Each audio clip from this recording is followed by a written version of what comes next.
Hi, hello. Hello, hello. Testing, testing. Alright, we're good. Hello. Welcome to the Relocated Review Part 4. We're done. Well, we're done with the regular season. We have finished all 18 weeks of every single team's game. We've done it again! yeah, where is it? So, yeah, whew. It's been a pretty wild season. Can't believe I did this again. Last year I did it just for the fuck of it because I was bored.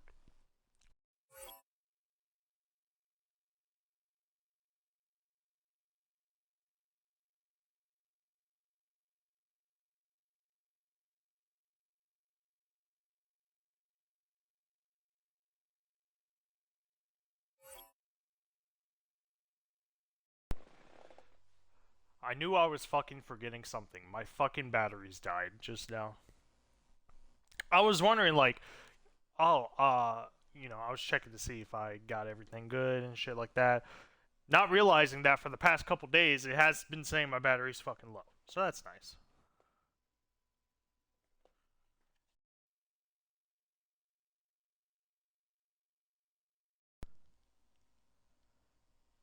Alright, just making sure my fucking mic works again.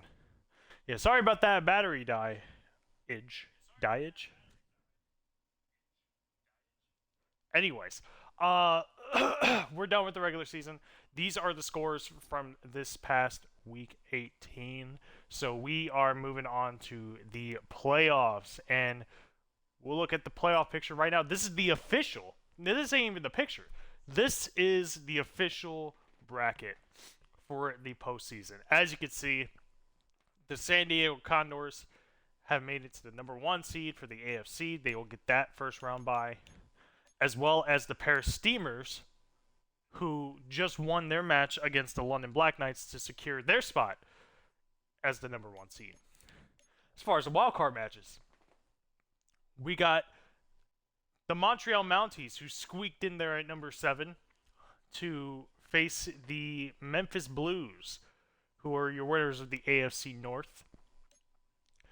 The Salt Lake City Elks at 6 will be taking on the Brooklyn Dreadnoughts, who are your winners of the AFC East.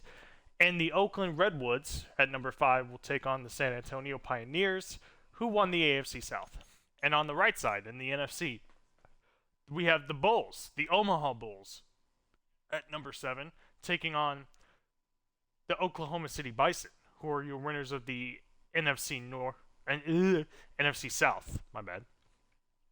Tokyo Dragons at number 6 will be taking on the Portland Antlers, who are your winners of the NFC West. I can't. We'll get to every team, but I can't believe they even won their division. Crazy. And then you got the team who they took it from, the Sacramento Nighthawks, at number 5. They will be taking on the Louisville Thunderbirds, who are your NFC North champions. These 6 matches are all what we're going to see next week, because the postseason starts next week, and I will be back doing commentary for that. Yes, no more Kate Scott and Brock Heward. Oh my god, or Mike Tirico or something. Oh my god. I'm sorry. I just, I like the Brandon Gaudin and Charles Davis commentary a lot more than those. Oh my god, they're just so annoying. So annoying. Anyways, now you're probably wondering, I haven't advanced a week yet. Well, we will advance a week. But what we're going to talk about this relocated review are, well, a lot of things. We're going to look at the stats and rewards. We're going to look at the MVP race, and we're going to talk about every team that has not made playoffs, but not to an extent. It will just be like a little like subtle thing, kind of like what we did in week 4, where I just looked at the team and just reflected on their season. And then we'll talk about obviously the teams in the postseason. But before we do any of that, we gotta talk about the changes. I said this last Relocated review in part 3, but there's two changes that we're going to make to the postseason, which I did last year as well to myself. But we're doing it again this year. No big changes. Uh, First one is the time extension rule. So instead of the 6-minute quarters that we usually do for the regular season, we're going to extend the time uh, farther, I guess. Farther? Bigger? I don't know. We're going to extend the time each round. So for the wild card round, which let's look at the playoff picture. So for these wild card rounds, they will be 8-minute quarters. For the divisional rounds, they will be 10-minute quarters. For the conference championships, they will be 12-minute quarters, and for the Super Bowl itself, it will be a full game of 15-minute quarters. So the time will just keep going up every round we're in the postseason. But it will start at 8, then 10, then 12, and then a full game at 15. So that's the first rule. I believe oops, nope, wrong fucking screen. I believe I already made these changes. Yeah. 8 minutes. Yep. So then we move on to the next rule, which is what is probably going to be spending our majority of the time doing. And that is the playoff booster rule. So, for those of you that don't know, we'll actually go to standings now. For those of you who don't know, last Relocated series, or Relocated review, I said we were going to do a playoff booster rule where basically every team that makes it to the postseason, in order of standings, will be able to pick up any person from these bottom 7 teams. I like to call this the booster pool. So all the bottom 7 teams are eligible to have their players taken from them. Last year it was it was just free agents because they didn't draft any punters, kickers, or fullbacks. But they did this year, so we made a change to where it's going to be the bottom 7 teams. So let's look at the 7 teams that they're going to be taking from. These are collectively the worst in the league this season, so they will have one player taken from them at this time. But with a twist, and I'll get to that twist.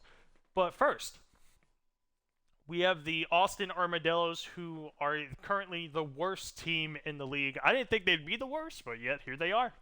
They've lost the last 6, and this is actually crazy. They have not won a single game at home. All of their wins have been away. That is crazy.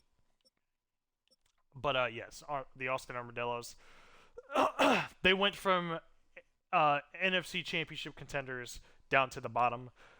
Better than this next team, who went to the Super Bowl last year and won it, and now they're the second worst team. The Rio de Janeiro Riverhawks, followed by the Dublin Shamrocks, who have improved, believe it or not. But then the Mexico City Golden Eagles, the Columbus Caps, the Vancouver Lumberjacks, and the final team, the Anchorage Huskies, who I didn't think would be in this. I thought the Voyagers would, but they just squeak out. I also thought the Monarchs would be in there as well, but guess not. They get to keep their full teams, but these 7 teams will lose one of, or more, some of their top players. So here's how it's going to work. Well, actually, let's go through every playoff team in order, because we're going to go in order of standings. We're not going to go in order of seed. We're going to go in order of standings. So the San Diego Condors, with the best record in the league, they will be first. Followed by the Paris Steamers, the Oklahoma City Bison, then the Oakland Redwoods, a wild card team. Very interesting. Then the Memphis Blues, Brooklyn Dreadnoughts, Salt Lake City Elks, Tokyo Dragons, the Portland Antlers, the San Antonio Pioneers, the Sacramento Nighthawks, the Montreal Mounties. The Snowhawks are not a playoff team, so don't worry about that. The Louisville Thunderbirds, and the Omaha Bulls will be the final team to pick. So those will be the 14 teams that will be able to pick from the booster pool in order to improve their worst position. I forgot to mention that. They're only allowed to pick up one, and it's for their worst position. So what are we going to do about that? Well, first thing what we're going to do, just to make sure I did it, is we are going to go turn the trade deadline back off because I didn't want the AI, making any trades, during the season I wouldn't even know about. But we still can't do it on week 18. Is what I did with testing. I did one like trade of testing. I took a save and I went back, but I just wanted to test out to see how the operation would work. And we're already going to see a complication with the Condors. We'll get to it, but let's advance the week to the postseason.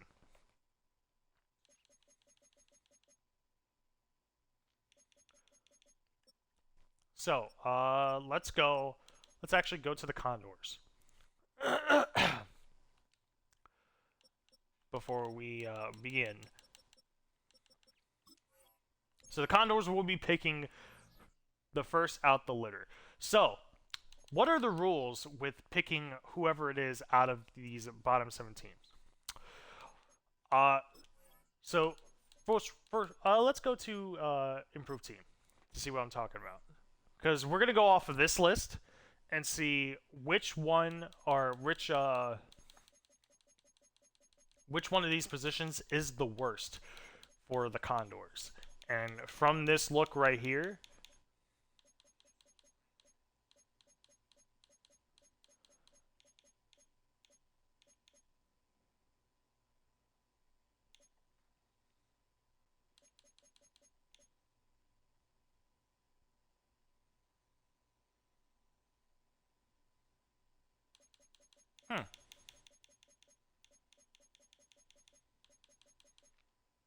weird. I think it changed. But anyways, what we're looking at is we're looking for low letter grades. So as you can see, the fullback is at D. Here's where our first rule comes in. We're gonna exempt 2 positions from this, and that is quarterback and fullback. Quarterback mainly because they're the face of the team. You got the playoffs with that quarterback. They mainly play for the majority of the time. It would be totally unfair just to take a star quarterback from another team. I mean, it's probably already unfair anyways. But quarterback is exempt. They're basically the face of the team, and I don't want to change it. That's more of like a personal thing. But the fullback is a little bit different. Because, as you can see, we could just tell from the Condors right here. They have a fullback in Xander Horvath, right? But he's a 68. But Samaje Perine, he's not a fullback positional-wise. But he's an overall 76 if he was put in that position. So, it's kind of hard to be accurate with the fullback because some teams don't have a fullback. They'll probably have like a tight end or a halfback that'll be 70 and stuff like that. But then you get the case of the Condors right here who have one, but they're low overall. So it's just gonna be really hard. It's gonna be hard because like most teams won't even use fullbacks, for the most part. So we're just gonna exempt that rule because it's a little bit complicated. But what we're looking for are the lowest grades. So right now is defensive tackle, left edge rusher, and left outside linebacker. So in a case of a tie like this, we just go to the overall of a player. So Onwuzurike, he's at 77. Odeyingbo is at 76. And then Jonah Ellis is also at 76. But let's take a look at the Condors' injury report.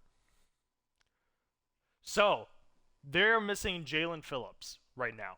He's going to be gone for 3 weeks, so he probably won't even be back until the Super Bowl, if we're being honest. But they do have a high overall player, or at least a higher overall player than what they have right now, which is what it's kind of going off of. So we're going to exclude that.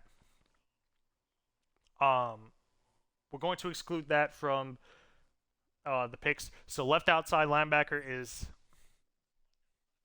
not their worst position. So what is their worst position, as you can see from the improved team, is their left edge rusher. They only have a overall 76. So we're going to go whatever the highest position is out of all those 7 teams. So yeah, just to recap, we look at the injury report, see who they're missing.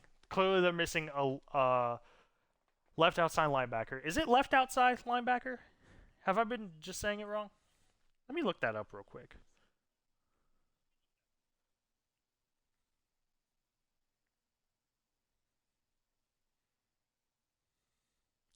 Oh, it is a left. Okay. Wow, I actually got it right. Left outside and right. Okay. Yeah, wow. I thought it was going to be something else. um but yeah.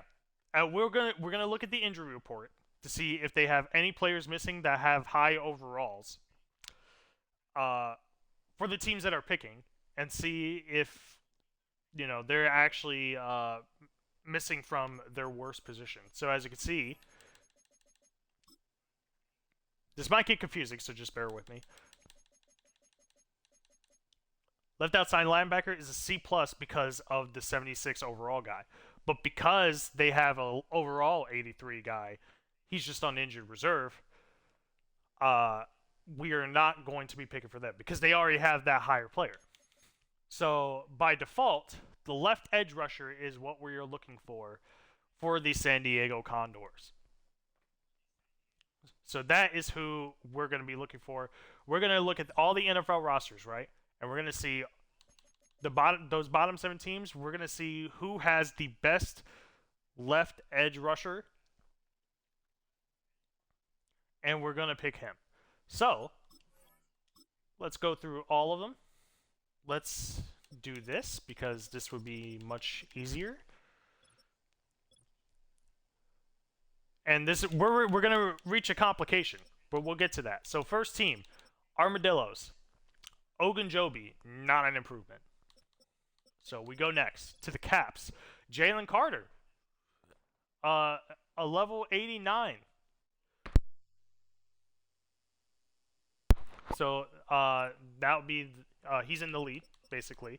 I already know who's gonna win, so we're not gonna worry about that. Peyton Turner, nope. Not Chauncey Golston, nope. Will McDonald, nope. The Riverhogs, Nick Bosa at a 96. Oof. And then the final team is the Shamrocks with Zach Allen, 85. Very good. But Nick Bosa, that is the guy they're going to pick to improve their team. Now, you're going to notice a complication here because if you see that little icon up next to the puzzle, and he fits the scheme. Or is that for the Riverhawks? I don't know. You're going to notice that he is on IR. So let's take a look at that injury report real quick, because this will bring up another rule. So the first rule that I said was no defense, no fullbacks or quarterbacks. Oh, and then you had the other rule for injury reports is that if they have a better for the pickers, if they have someone on IR that's in a better position, even though that current position is one of their worst, They cannot pick up for that position because the fact is they already have someone better. Now let's look at the givers. So we'll go to the Riverhawks. Let me pull up the stream.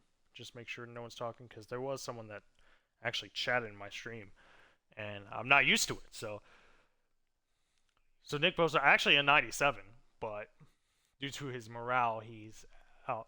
So he's gonna be out for a week. But the Condor. So let me explain the rule. So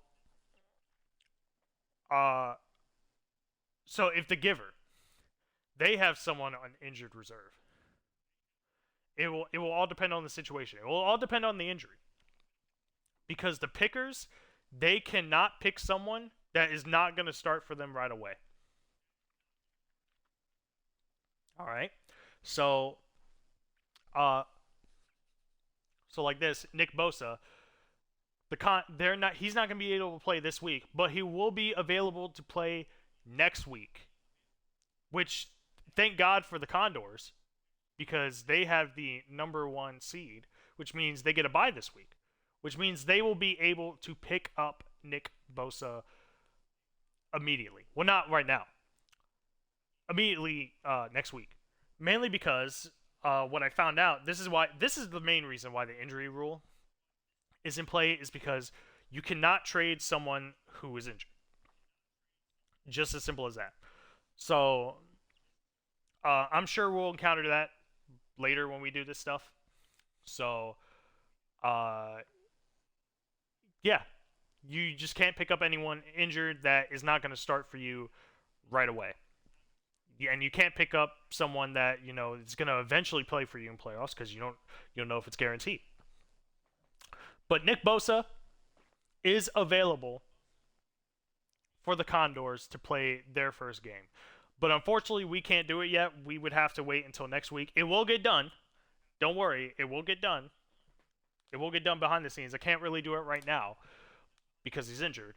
But this is who they're going to pick to improve their team. Nick Bosa, their new left edge rusher. And we'll see how an actual trade takes place. We'll get to that. We'll get to that. We'll eventually make a trade.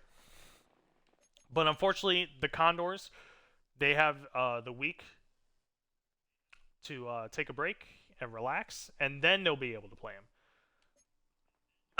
So to recap how this whole process went, we looked at the injury report. We took note of who the givers or who the pickers are missing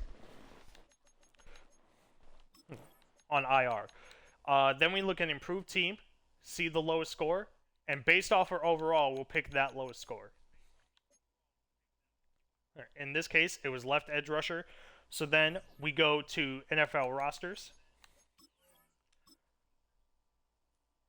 And then we do whatever the position was. And then we go through those bottom 7 teams. And whoever has the highest overall, that's who they're going to be picking. So there you go. That's how the process is going to work. And the Condors, officially, they will be picking up Joey Bosa from the Rio de Janeiro Riverhawks. That's who the rumor is. That's who they've been eyeing this whole time. But they can't do it right now because he is injured. But they will be able to pick him up. Now, let's go to the next team in terms of standings. And that is the Paris Steamers, who just came off a come-from-behind win against the London Black Knights. Yep, right.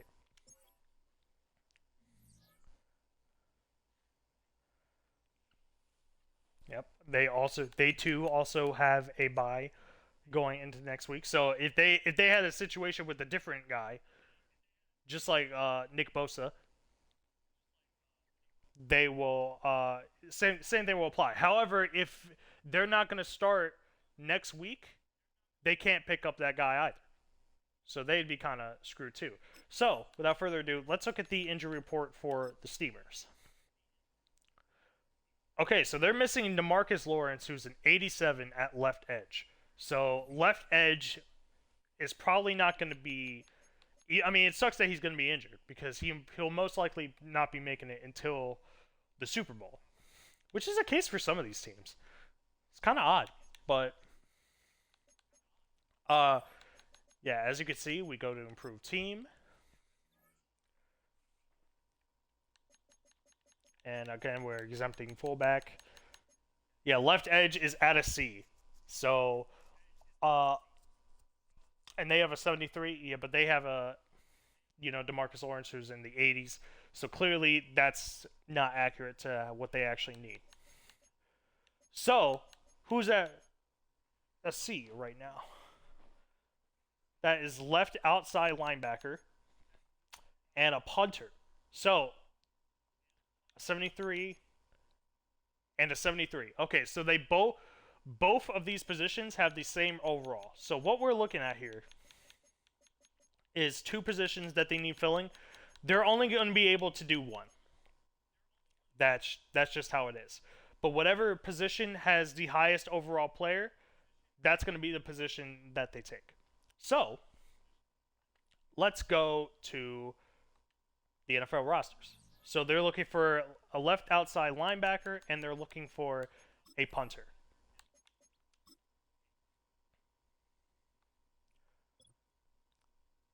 So let's look at the armadillo. By the way, this is all new. So I won't be able to... Well, it'll be a surprise for me too. So left outside, TJ Watt. Oh my god, okay. We might have already found our winner. At an overall 95. My goodness. Yeah, so 95, and then we'll look at the punter.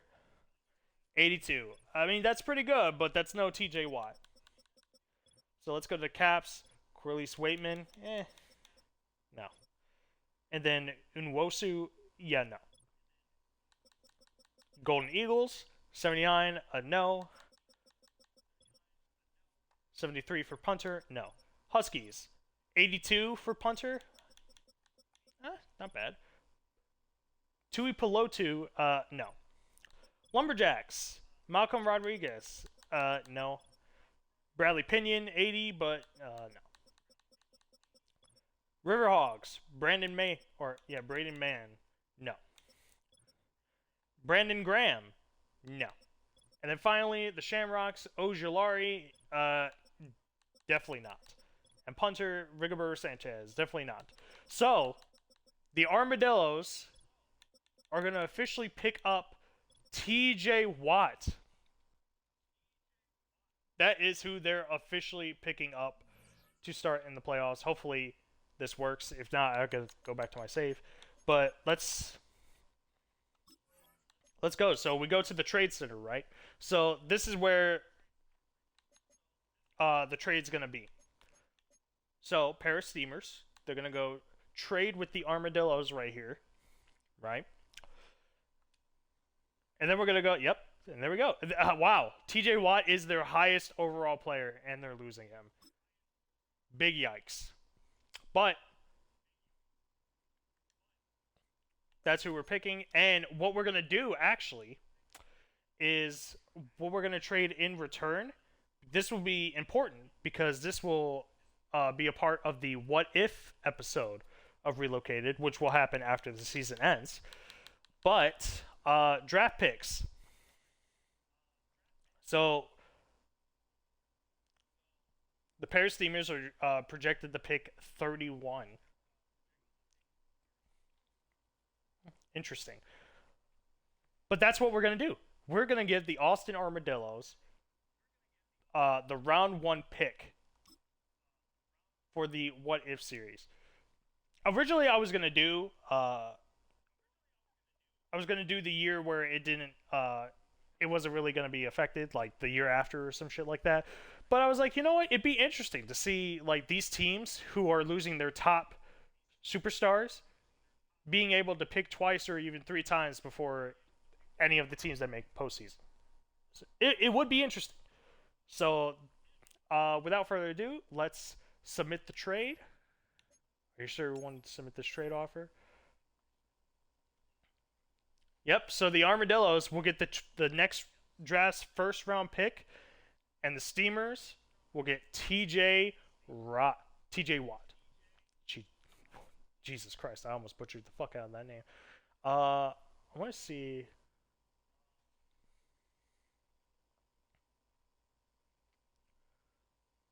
Uh, yeah, I'm gonna take a screenshot of it. Fuck it, just in case I need it for any like graphics or anything like that. And just to confirm that he is on the roster,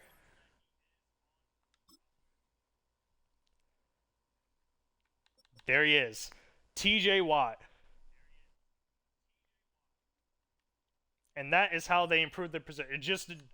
Just to look again, just to see if it actually did it improve.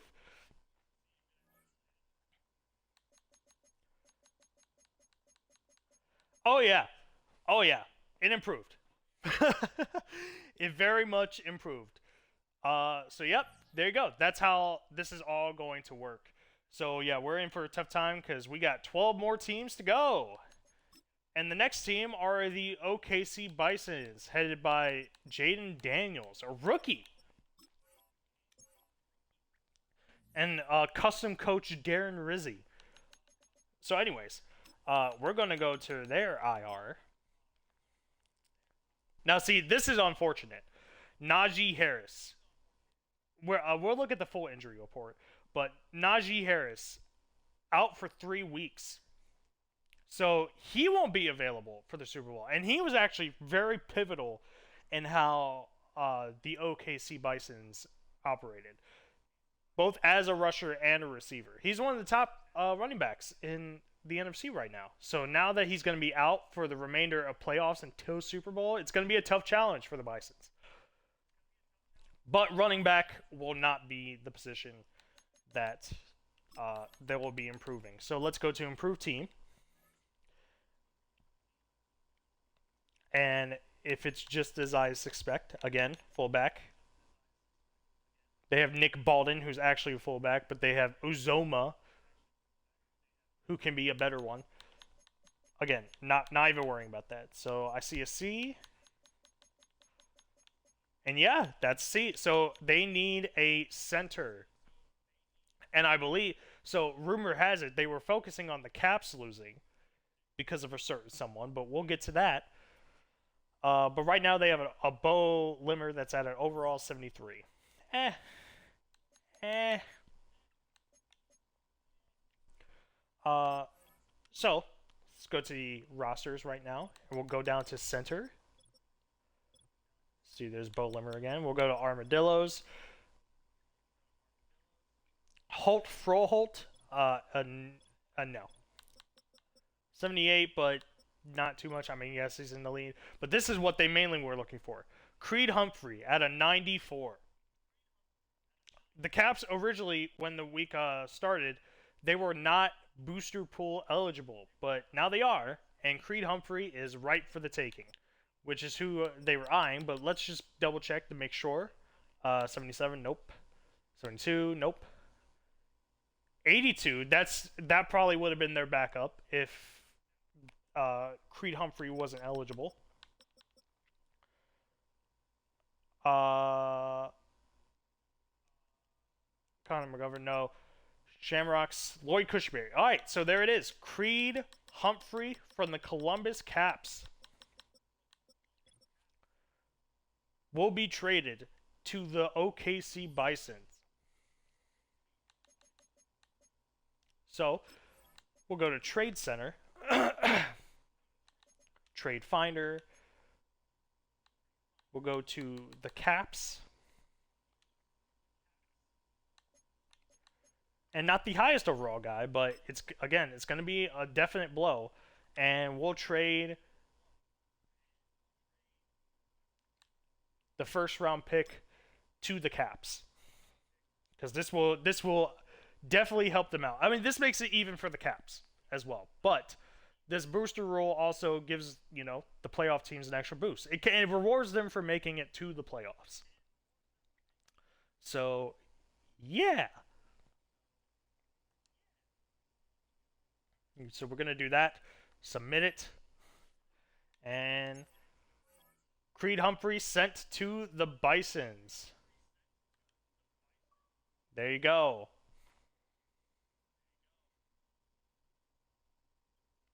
Make sure you get that screenshot. And yep, okay.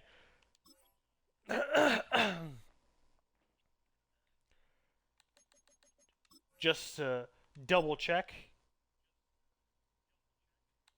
Yep, there he is. Creed Humphrey, officially a Bison. Oh, I also want to double check and see. Well, not double check, but I want to see like if they actually release someone. I believe they do. Oh, they do. Oh wow, they actually show the coach as well.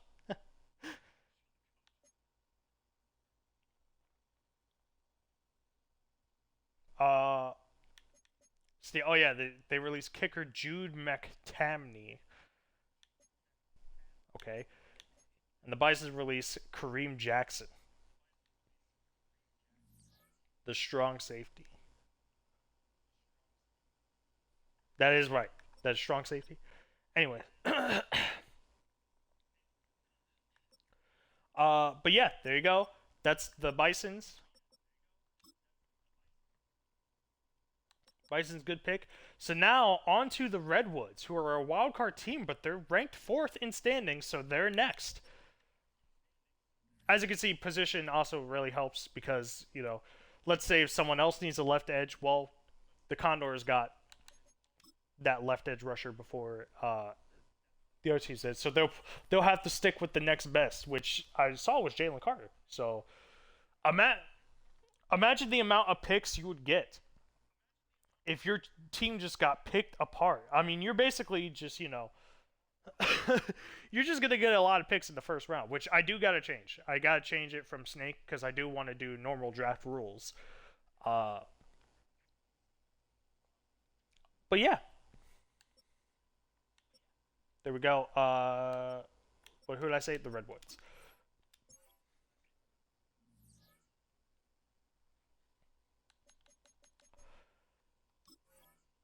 All right.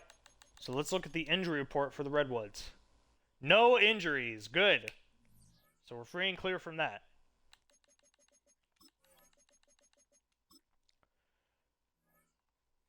Let's look at their worst options. Fullback, exempt. Right guard, C. Look at all these C. All these C pluses. Damn. But I don't see anything lower than a C. So they're looking for a right guard. Kendrick Green is at a 72. Yeah, they want someone higher than that. So let's go to the rosters.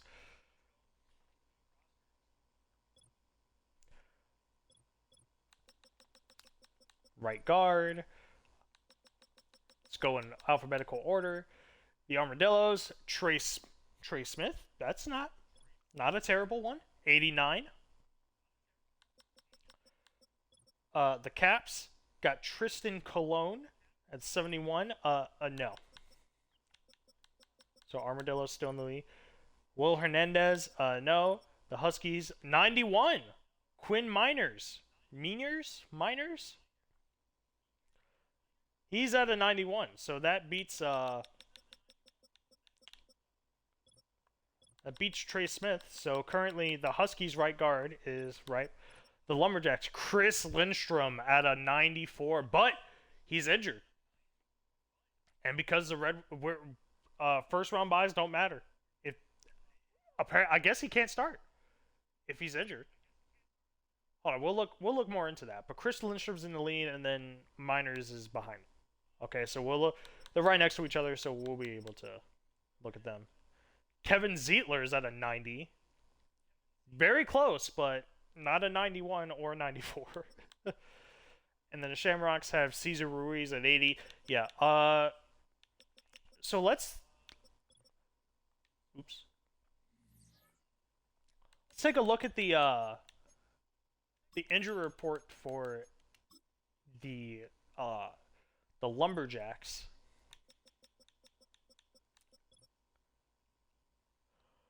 Oh, so Chris Lindstrom he's going to be out for one more week due to the dislocated elbow, and that just saved them. Oh man, that blows. That blows for the Redwoods, really. But that's good for the Lumberjacks. They get to keep Chris Lindstrom. But oh man, whew, that really blows for the Redwoods. If they had the bye, they would be able to pick him up. But unfortunately, Chris Lindstrom not for sale. So they would have to go with the Huskies right guard, which is Quinn Miners.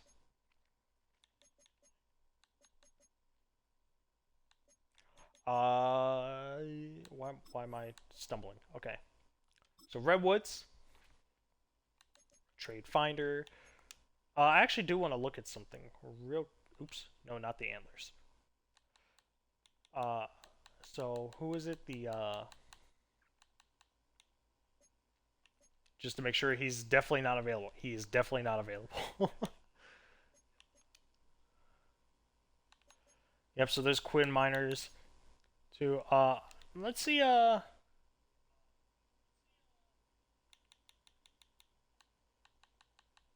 It was the Riverhawks guy, right? Yeah, Kevin Zeeler 91. All right, well, Quinn Myers at 92. So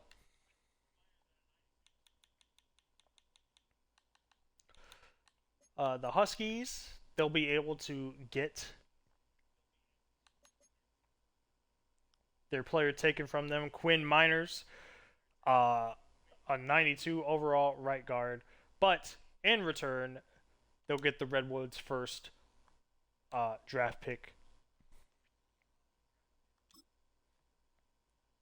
just for fun. And submit. And there we go. Quinn Miners to the Redwoods. Improves their offensive line. Or, wait, no. It's their defensive line. Improves their defensive line a lot. So good for them. Let's see the league transaction. See who they released. They released Wes Schweitzer. Oh, so the third string is out. Yikes. Sucks to suck, but it is what it is.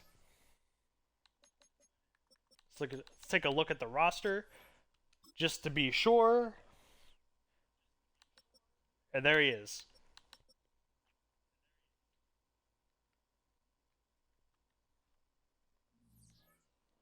Officially a Redwood. Congratulations, Quinn Miners. You were in the playoffs. I'm sure this feels ecstatic for the players actually making it to the playoffs. Have to suffer with a shitty team the whole year, and now, guess what? You're on a playoff team. Because of your skill. But anyways, who is next on the standings? So, I gotta remember. The Blues. Okay, Blues and Dreadnoughts. Elks, Dragons. Blues, Dreadnoughts. Elks, Dragons.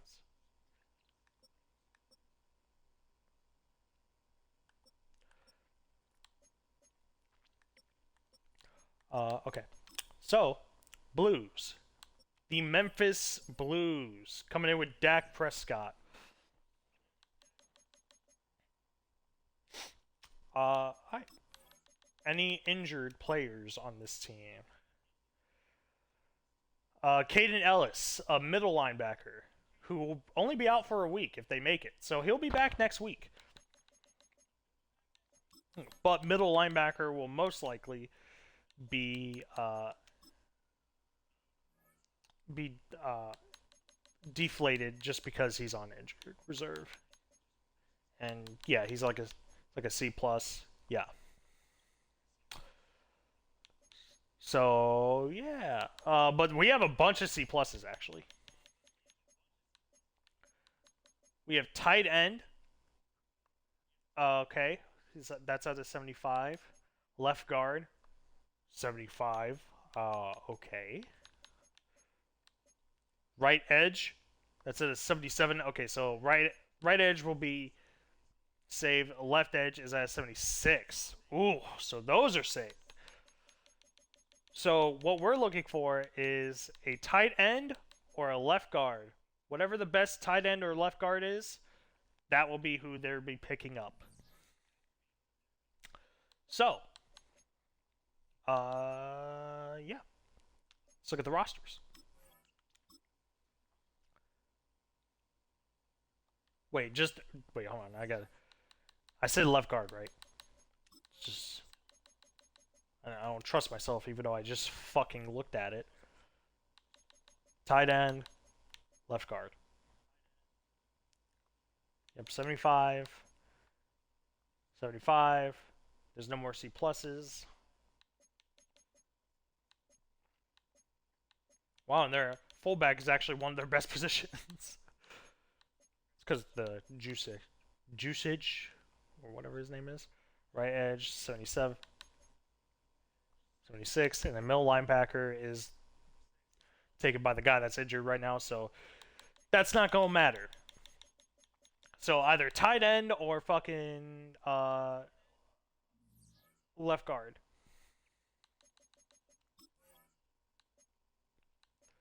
So let's look at the NFL rosters.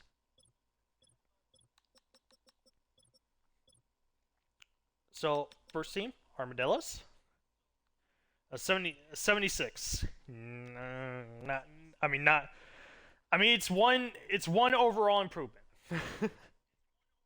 Oh, Landon Dickerson. Oh, 87. Okay, not bad. Let's go to the Caps. They have Allegretti. Nope. Tight end Dalton Kincaid. Nope. Let's go to the Golden Eagles. Oh my goodness.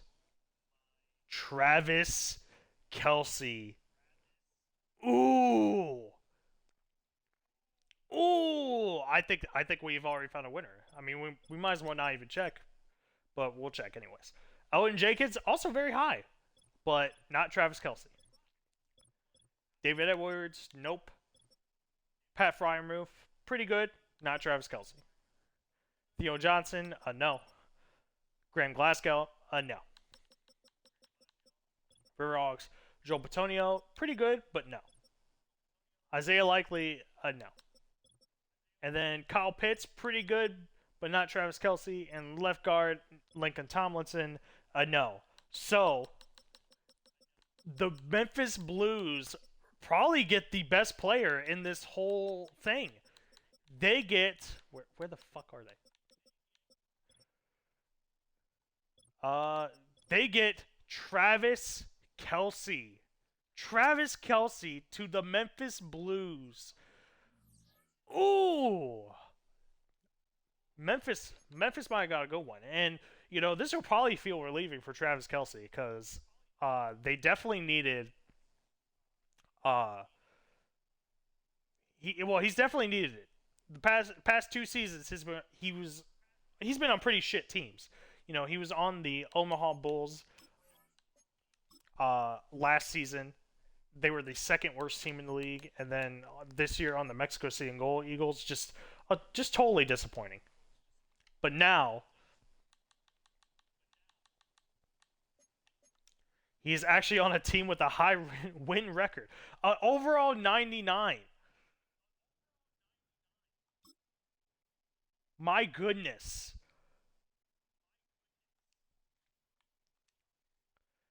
And the Blues are just gonna get their draft pick away.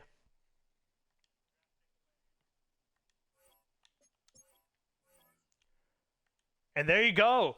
Travis Kelce on to the Blues. Now, who did they release? That's what I really want to see. Who they released. Brevin Spanford. Brevin Spanford or whatever the fuck it is. But yeah. Memphis Blues. So they're basically just getting rid of that the lowest guy in that position sometimes. Or they just might be getting rid of their lowest overall guy if they have room in that spot. That's the trend I'm noticing. But Travis Kelce, oh my goodness, he's probably the highest overall on the team.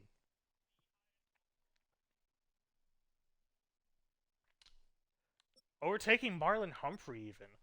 Wow.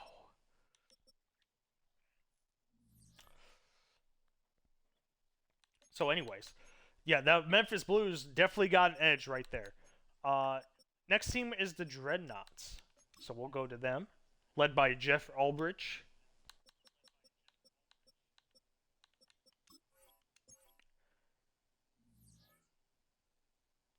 Captained by uh,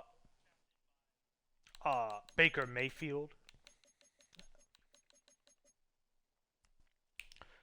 So let's go to their injury report. I don't think they have anyone injured, do they? Oh, they do. Uh, Juju Brents and Mekhi Blackman. Yeah, they're not going to be affected. A couple 70s, I don't think it would matter for them. But let's look at let's look at what they need to improve. Well, they actually have. Wow, they do have someone at fullback. Wow, they don't really use him that often. Oh, I see a C, and there it is, left outside linebacker. So that's the first time so far that we've had a certain position already looked at. So, very interesting. Because the left outside linebacker already taken beforehand was TJ Watt, the Paris Steamers. Hey, that's what you get for doing good in the regular season. So they need a left outside linebacker. Wait, oh, hold on. Oh, fuck. Let me just double check to make sure I'm not losing it. C plus, C plus.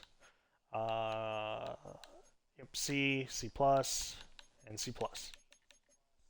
Okay. Yep. So they're looking for a left outside linebacker.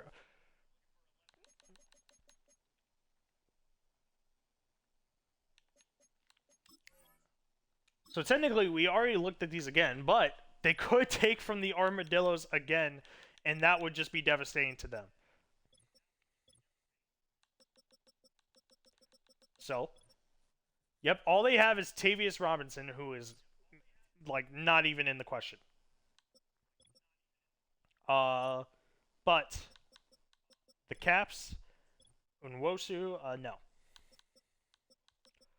Golden Eagles, Xavier Collins, no. Huskies, Tui Polo, no. Lumberjack, these are not really high overalls. Are we entering uncharted territory? Oh wow. Oh wow. All right, we're in a very interesting scenario now. A scenario that I didn't think we'd get to, but let's look at the overall of this guy again.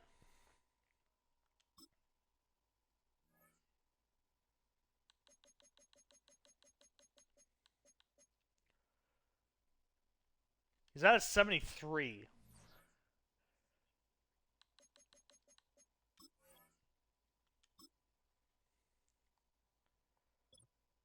So, oof, this might be an issue.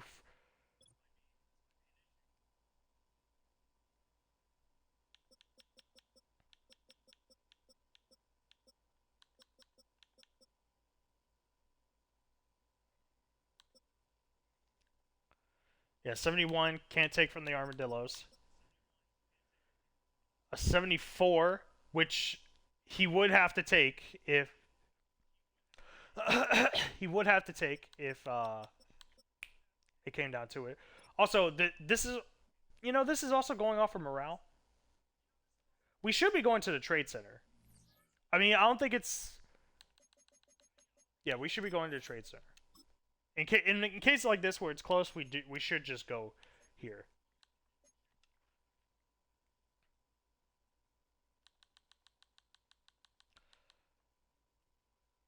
Okay, so 71.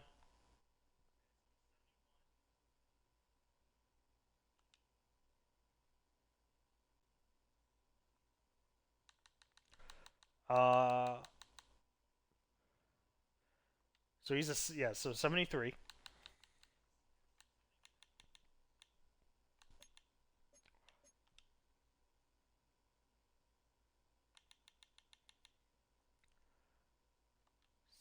Runs, so that's a no.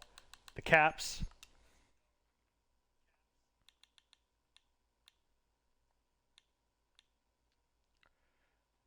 A 76 in all actuality. Golden Eagles.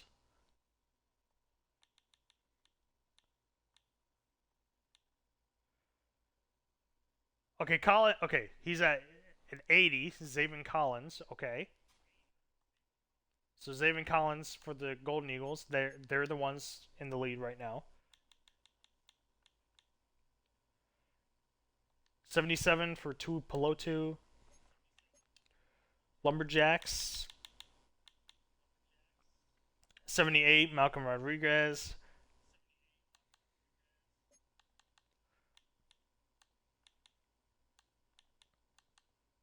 Why am I blinking? Okay, Rear Hogs.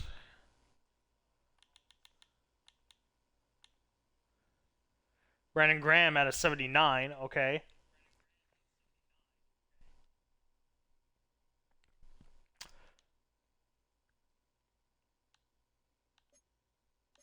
And then the Shamrocks.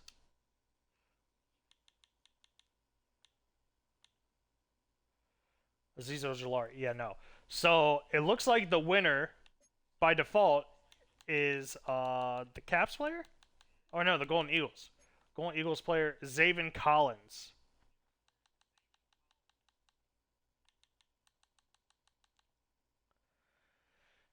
Damn, but it's really, I mean, it's an improvement. I mean, they do have to pick someone if they're higher no matter what. So it could just be like a one overall improvement. And it might not make that much of a difference, but Zaven Collins, he is technically an 80 overall. We should be going through this in terms of uh, you know, how we pick. But it's only going to be like a one or two difference. And if they're already higher anyways, then chances are, you know, we'll probably just go through this. We'll go through this method right now that we're doing. So Zaven Collins, that is who they're going to pick for round one. Not really worth a round one pick. I mean, that's why you want to pick your highest overall, because if you're giving away a round one pick to the team that's going to have two, and then they're going to be able to pick next round first, so they're going to have three picks before you in the draft. But that's only for what if. I mean, that really doesn't matter at the end of the day. But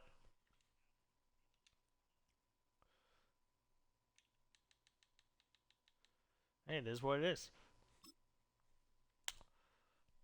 So the Golden Eagles, back to back, have lost top players.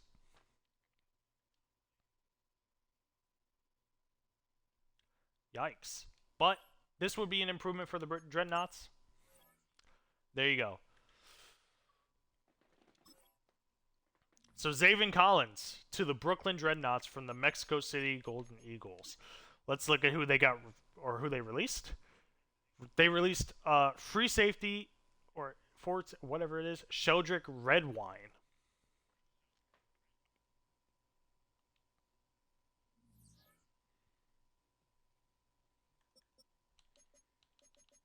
So let's go to the roster just to be sure.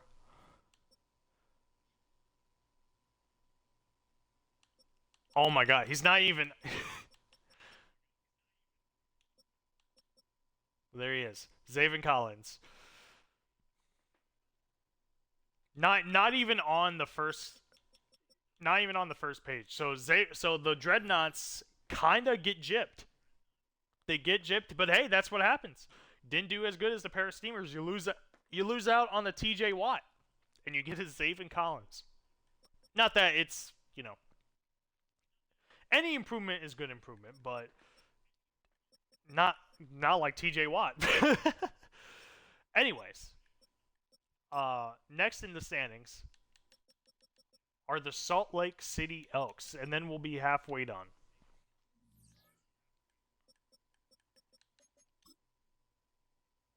I'm gonna need a fucking drink after this. But here are the Elks.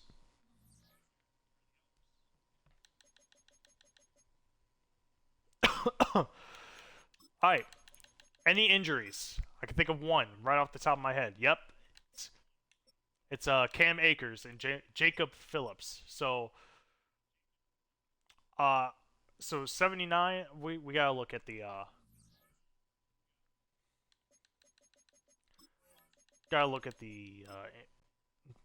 ratings. So QB might be the lowest one actually. Oh, halfback. Oh, they're still good. They're still good on halfbacks. They actually got like a decently like. I mean, it's not the best running back trio, but like, hey, it's I mean, it wasn't like a total improvement when Cam Akers was out. Devin Singletary has done pretty fine so far, but please tell me QB is the least. QB is the least. Well, they're not getting rid of Jameis Winston. I can tell you that right now. Especially with the way he's been playing, he's probably the best quarterback, efficiently in the entire league. So that's not happening.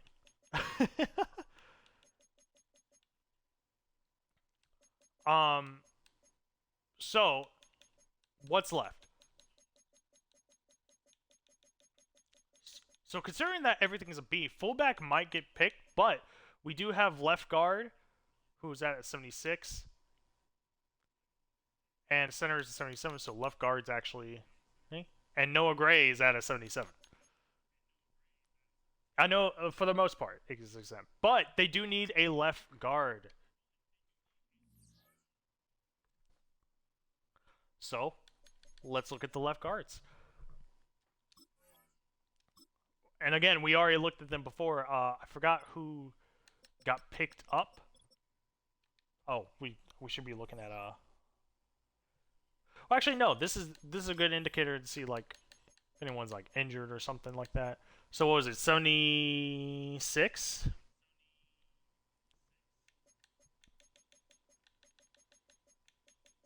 What are we doing? What are we doing? What are we doing? What are we doing? What are we doing? I can't. Oh my god. Oh, let me look at the overall again just to be sure.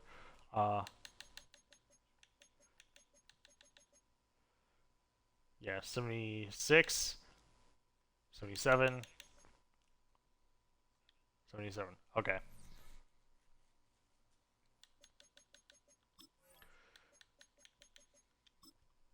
Well, because I'm sure I saw some improved ones there. So let's look at left guard.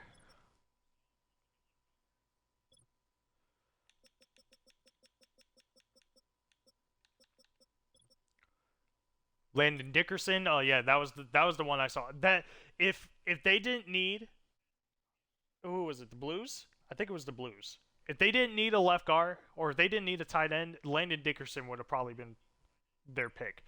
But yeah, Landon Dickerson is at 87, so he most likely will be the one picked up. Let's just double check. Nope. 87 with no morale lost, but what was Dickerson at? He's at an 87, but he see, this is a case of like the morale affecting the overall. So Landon Dickerson technically is a higher overall, but because of morale, he's regressed. But the Elks win. They could have him in that spot. Wasn't he on the team? I thought he was on the team last year. But anyways, Elgin Jenkins, he does fit the scheme, so that'll be interesting. But David Edwards, no. Graham Glasgow, no. Rocks Joel Batonio, no. And Shamrocks have Lincoln Tomlinson. So, nope. Landon Dickerson. From who? The Armadillos will be getting the picks again.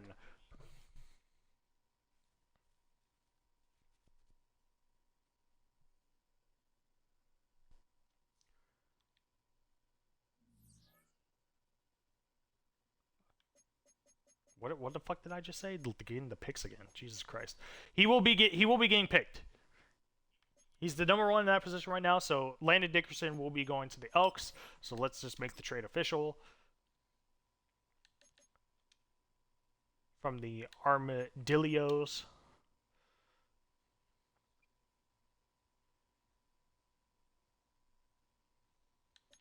There's Dickerson.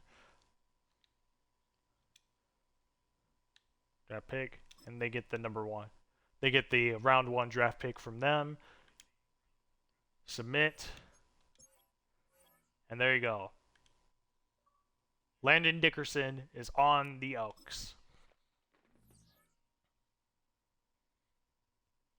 So, huge improvement to their line. Is it offensive or defense? Oh, tackles just so that's an offensive line. Yeah, I wasn't really thinking. I don't know. Whatever line they're improving, they're fucking doing that. My fucking brain just fogged the fuck up about that. But anyways, Landon Dickerson, he's on the roster. Let's just make sure he is. Trey Hendrickson and Landon Dickerson. There we go.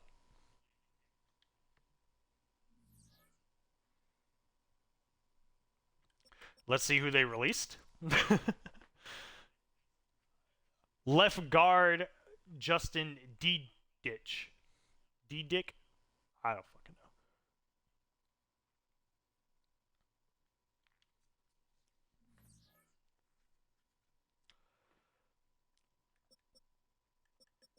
But yeah, not Armadillos. They're getting kind of fucking they're getting fucked, really. The Golden Eagles as well. I mean, Golden Eagles just lost probably the best player right now in the pool. Next, we are halfway done with the booster pool draft. Next up are the Dragons, the Tokyo Dragons. Okay.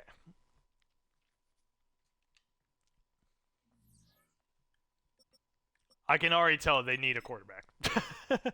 Which, again, quarterback is exempt from this booster pool, so...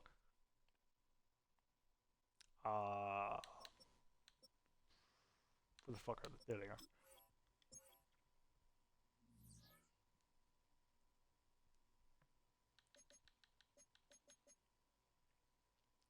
So, benefit to them, even though the Antlers are the division winners, the Tokyo Dragons get to pick up a booster before they do. Very interesting concept. Any injuries on the Dragons? No injuries, so this is a fully healthy team. Which is good. I can't say that for some of the teams in playoffs, but Mac Jones, C+. Fullback is a C+.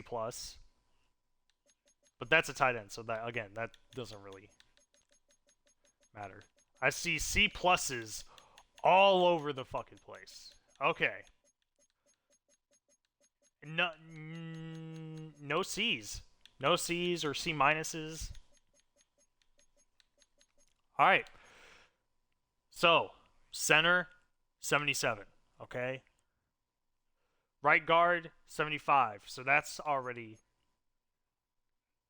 Defensive tackle, Malik Collins, 76. So right guard is still the lowest.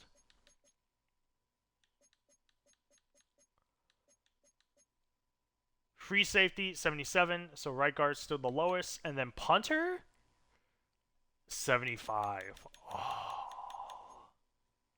Oh. So right guard and punter is what the Tokyo Dragons need. So let's go to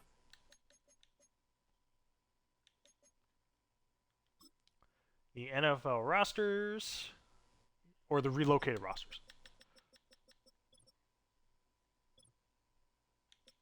Is it left guard? What?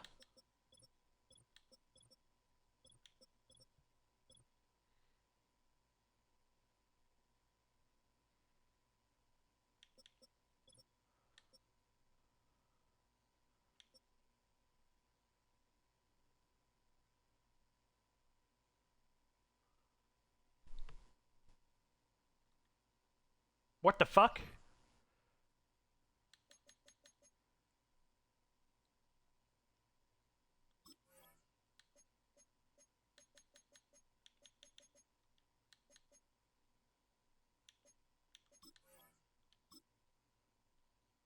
Did I just see? Hold on.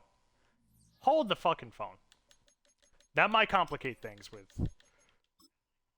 This is the first year doing it, so obviously there's gonna be fucking issues. But this might complicate things. Yeah, it's right guard, but they have Joe Tunney. What the fuck? Let me look at this real quick.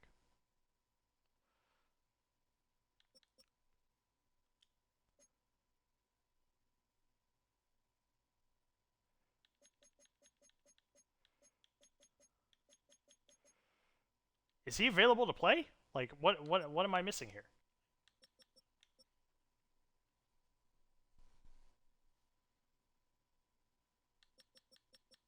Oh wait.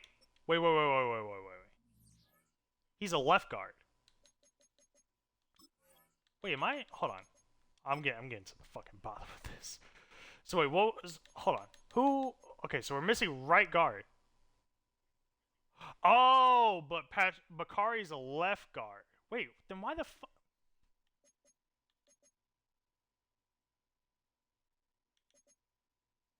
Okay, Joe Tunney's a left. Oh, okay. I see. I see. I see. So okay. So right guard.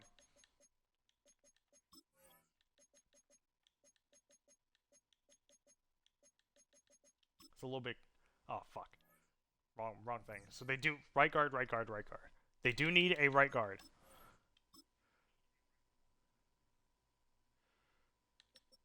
Because Joe Tunney's just in the position of right. What?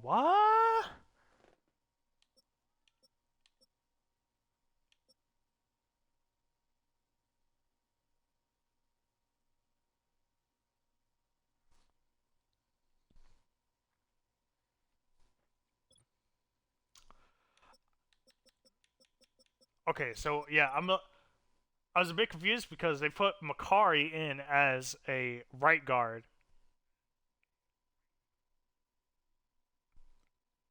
which I guess he's at a 75 for. Uh, but he's not officially a right guard. Tyler Steen is.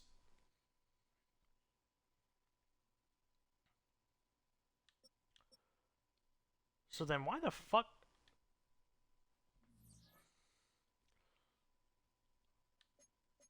Okay, so yeah, it's kind of the same issue with the fullback situation then. So they have a level 70 right. Let me reorder. Let me reorder the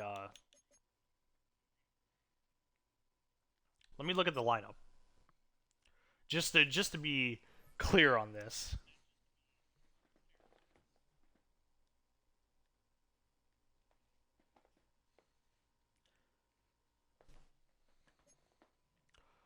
So right guard. Oh no, it's offense.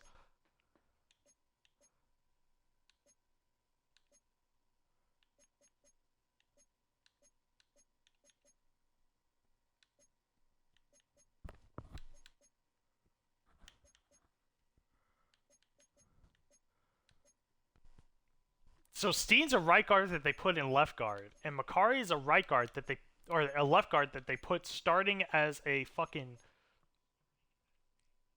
right guard. What? What?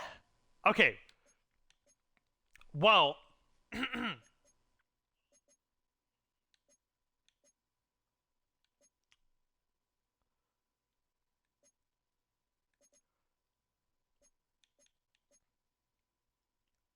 regardless.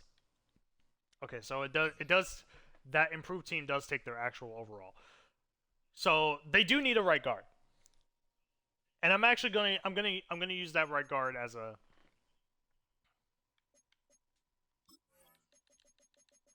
I'm making an executive decision regardless that right guard is what they fucking need. Yeah, see, look, they have Tyler Steen, who's a right guard, as an overall 70.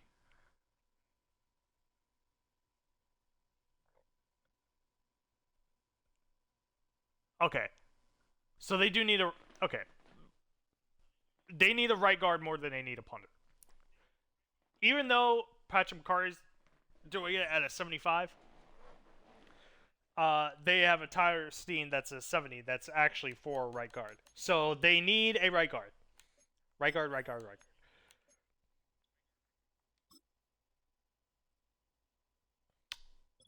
So let's look into it. 70 would be a fucking improvement. So, or like there at this point, anything would be an improvement for them. So Trey Smith. We already looked at this before, but Trey Smith, 89, so he's in the lead. Cologne, no. Or Hernandez, no. Anthony Bradford, no. Chris Lindstrom, again, not being able to be picked up because of his injury. Kevin Zietler is at 90. Cesar Ruiz is at a fucking 80. So it looks like Armadillos getting their third player lost to them. Or wait, am I? No. Oh no, that's not right. So 89. 89. No, 90. Kevin Zietler. So Kevin Zietler, yeah, Chris Lindstrom obviously is the higher.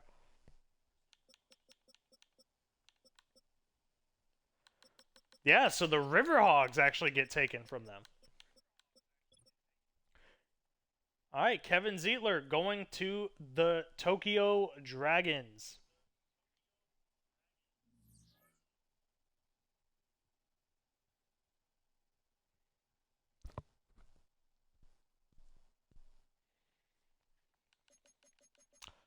So let's make the trade official.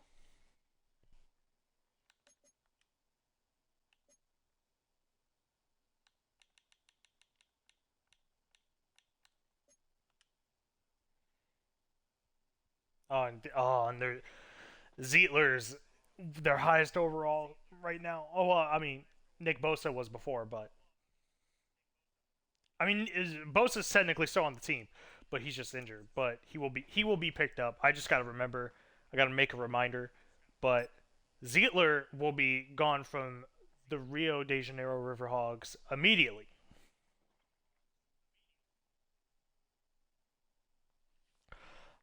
Yep. So Dragons, and then give them their round 1 pick. Submit. Zietler sent to the Dragons. There you go. Just confirm that he is on the team.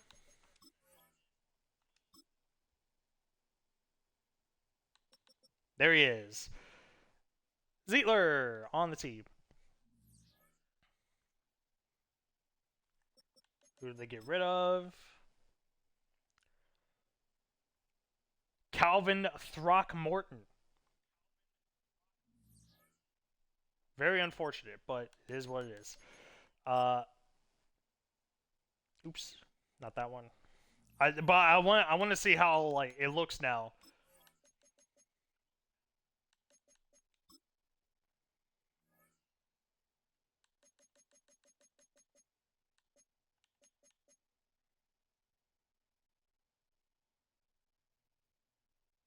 Yeah, so now now they can actually, put them at their actual fucking positions. Man, maybe that was why they were struggling. Maybe they just needed that. They just needed that fucking extra position. Who knows? Maybe it can make a change for them. Next, after that fucking confusion.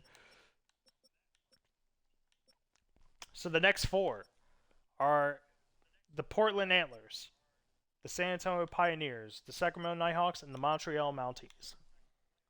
Alright, so next is the Antlers.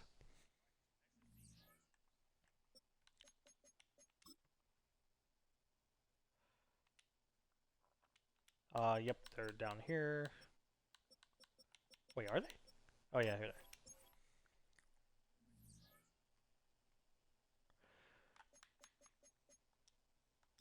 All right. Any injuries for this team?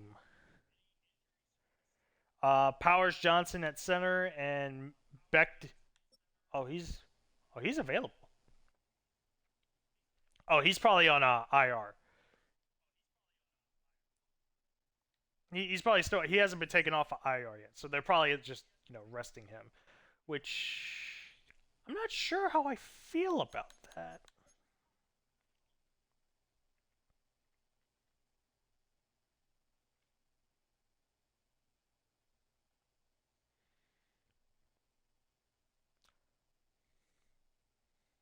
Yeah, I'm actually gonna make that change.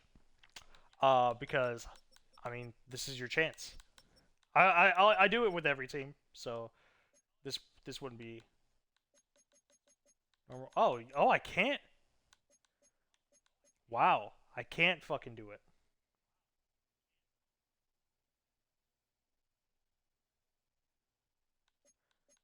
Wow. Okay. Well, maybe he's already playing.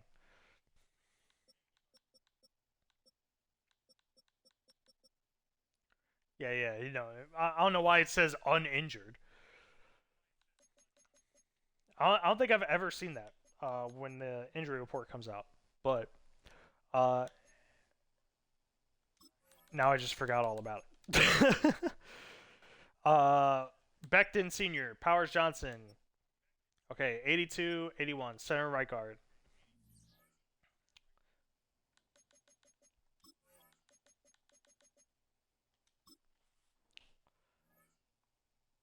So center. Oh, they have a D. Yeah, but he's uninjured right now, right? Right. Uh, center right guard is at a C. So yeah, these two are exempt because I know they have the players that are higher, but while missing their center, they've been playing with the low ass fucking center. That's crazy. Uh, but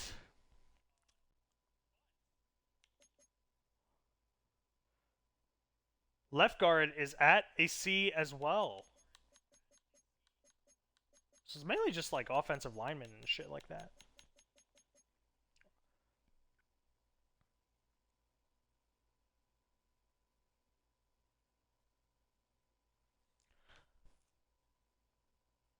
Yeah, they don't need a. The right guard is injured, so yeah, they have someone better. But left guard, they have a 73 as their highest player in that position. So we got to look for those guys. Left guards.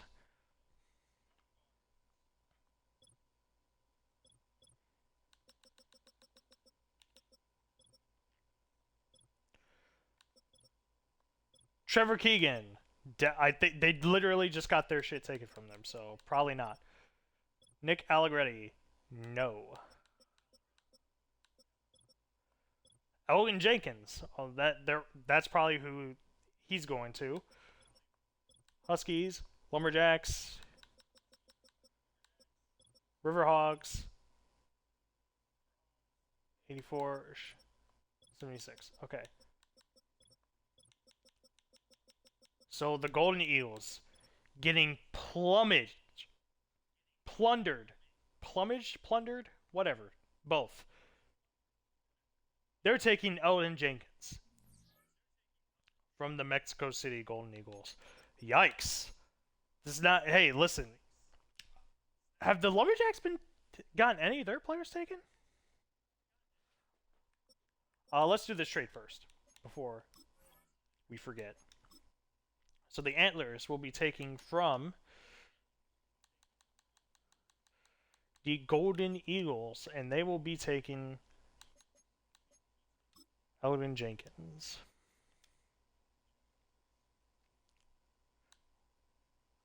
For their first round pick.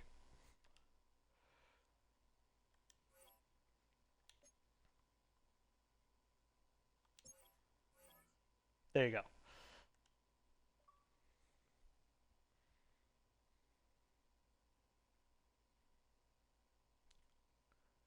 I'm assuming it would have to be a different user for the trade to be accepted.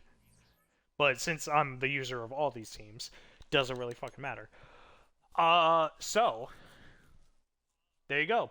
Portland Antlers. They pick up Eldon Jenkins just to confirm he's on the team. There he is.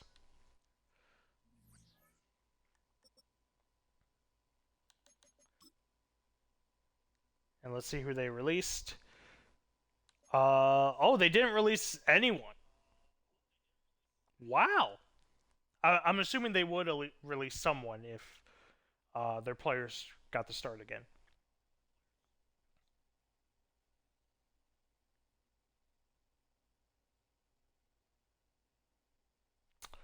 Okay. Yeah, because once those guys come back from IR, they're probably going to kick someone from the team. But yeah, that's the Antlers. Next is the Pioneers, the San Antonio Pioneers, and they will be the 10th team picking.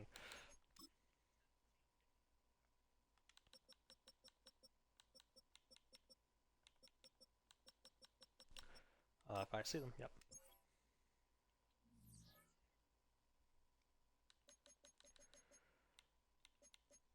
All right. Any injuries?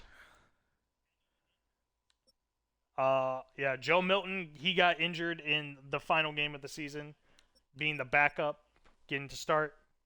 J.K. Dobbins, halfback, he has been basically injured the whole season. He'll get a chance to play the Super Bowl if they make it. But running back is probably who they don't need.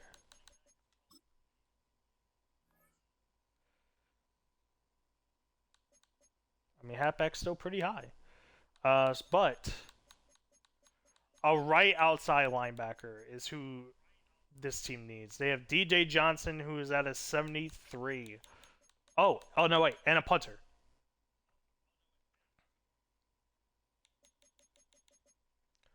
All right, well, a robe, and a P. I know I said the trade center was what we were going to be doing, but I changed my fucking mind. Yeah, they have. Oh, they currently have DJ Wonham. Wait, what?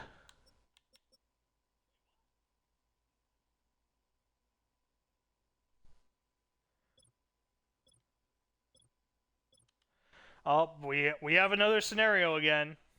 We have another scenario. Let's look at the lineup.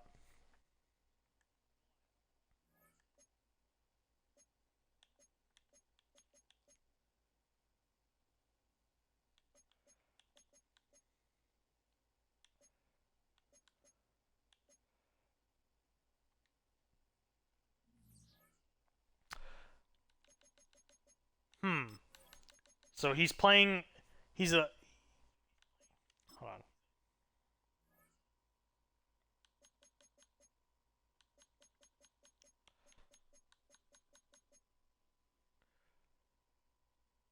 So he is. He is actually a right outside linebacker. He is a right outside linebacker playing for the left outside linebacker. So they really, they need a, they need a left outside linebacker. Okay. So this is a rare case because they don't actually have someone in that position playing. Well, they have the right outside playing a left outside, so they really don't have a left outside. If we look at the actual roster,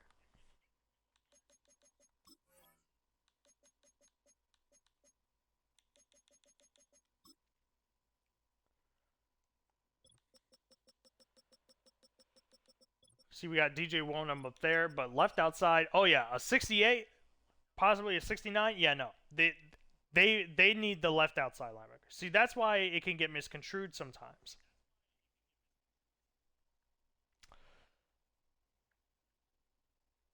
All right, so they need a left outside linebacker. Not a right one. But I think they've. Oh, I know. Possibly a punter too. Wait, who's? Let's look at their punter. So left outside is probably like a 70, and Jamie Gillies like 70. Yeah, so they definitely need one, but they're basically picking the scraps of the linebackers now. So let's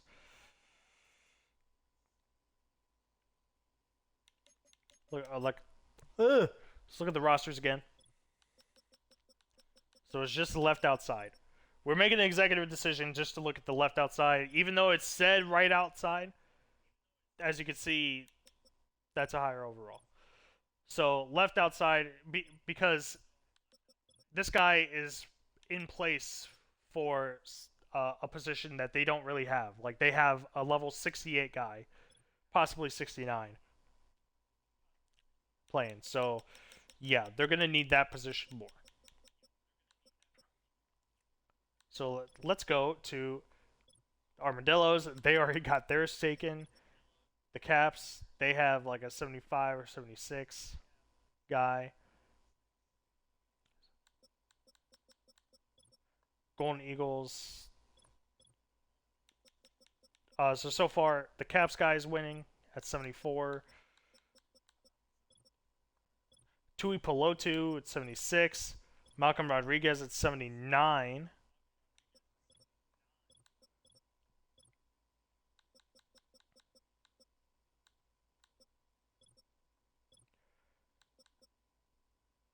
All right, so yeah, this is a case now where it's all so close that we now have to go into Trade Center to look.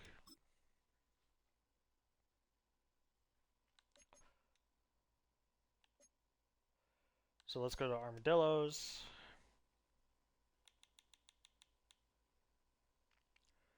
Yeah, Armadillos are out. They're not picking up their linebacker at all.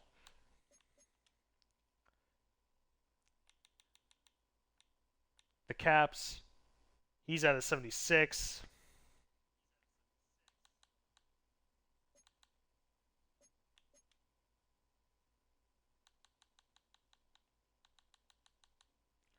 Golden Eagles, yeah, no. 73, no. Uh,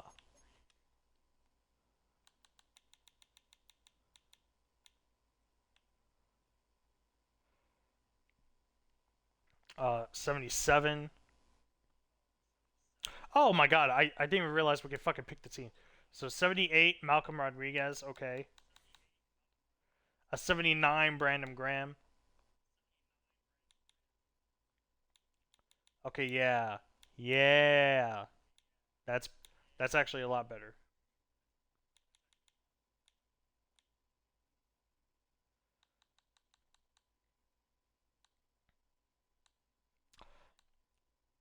Alright, so there you go. I believe the winner is Brandon Graham from the Rio Riverhogs. Again, I mean they're really picking out the litter of the left outside linebackers. That's for sure. Uh, but Brandon Graham is the highest. I believe 79, 78, 77, 73, 76. Yeah. So there you go. Brandon Graham from the Riverhogs getting picked up by the San Antonio Pioneers in their own division, trading in their own division. Wow.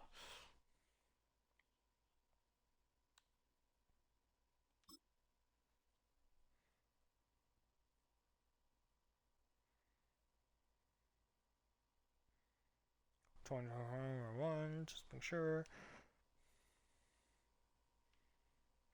Submit. There you go. Brandon Graham to the San Antonio Pioneers. Let's just make sure. He's probably not even going to be on the first page. Yep, there he is. Let me look at the improved team just to See if they actually did switch him around.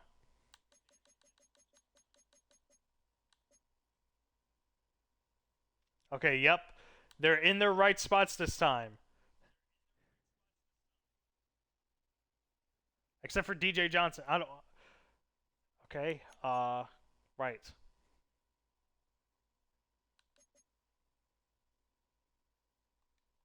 What the fuck? Oh wait, hold on. Let me see the transactions though. Let me just see those. Chaz Surratt. They got rid of another one. I mean, they got rid of a lower one basically.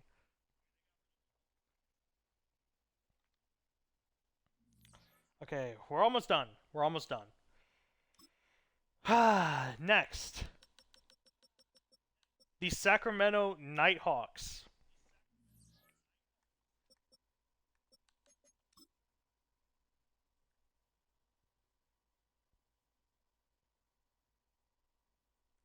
Uh,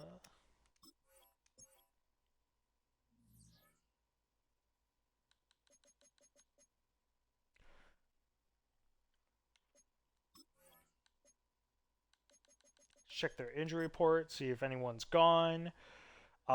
Puna Ford, defensive tackle, and Trent Brown, a right tackle. They'll be out for only a week. It might not matter for them, but who knows? Who knows? So wait, right tackle and defensive tackle.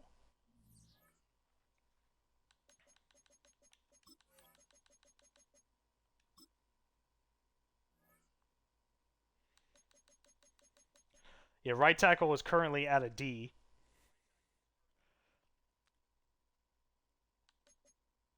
D.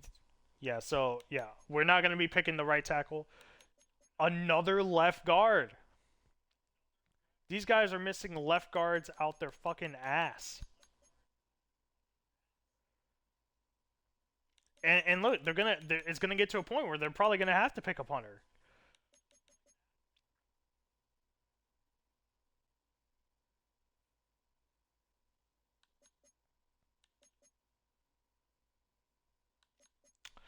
Uh,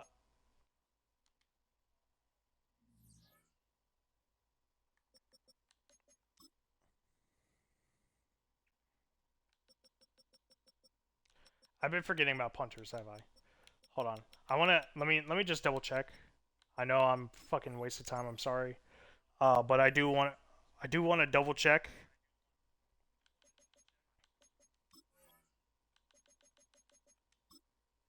the punter situation because if they do,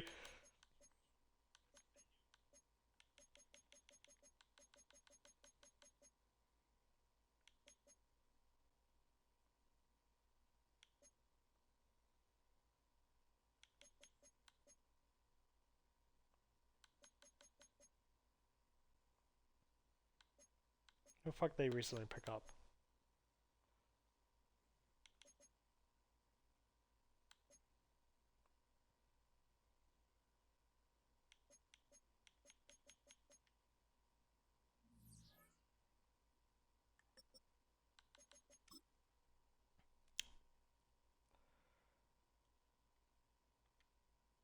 Elgin Jenkins. Okay.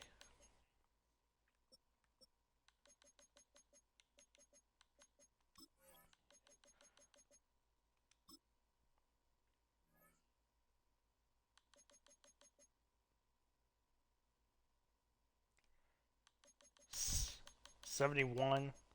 Okay, they did it. They did have a good punter. Oh, who was their right guard before that? Okay, yeah. So there you go. Um.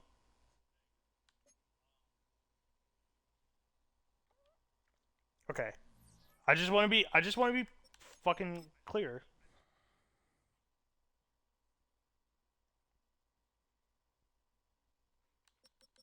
Because if not, we might have to trade. We might have to trade back just in case. uh, if we could do that.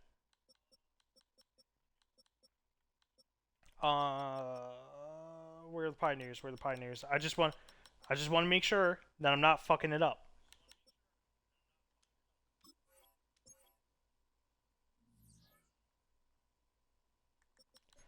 So in league transactions, we just picked up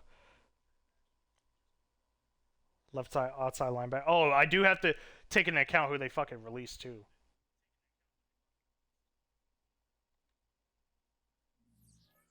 Oh, but it does go off of like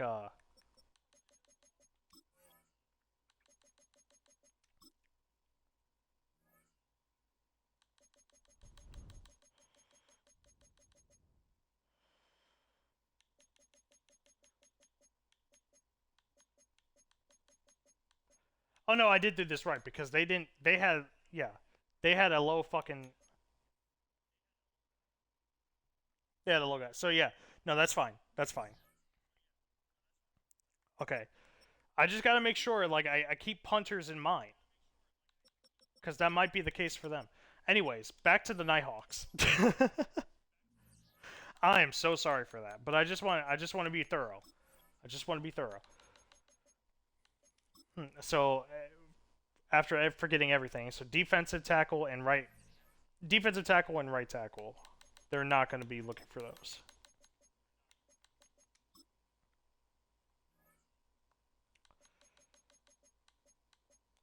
So right tackle is a D, and defensive tackle is yeah. So those guys are injured. They're not going to be. So a 73 punter at C.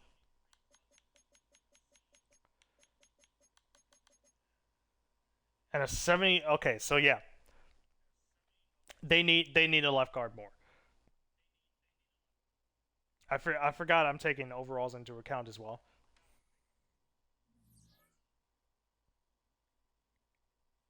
There's not really much punters as well. Let me take a look to see who's the highest punter, just in case. Just in case.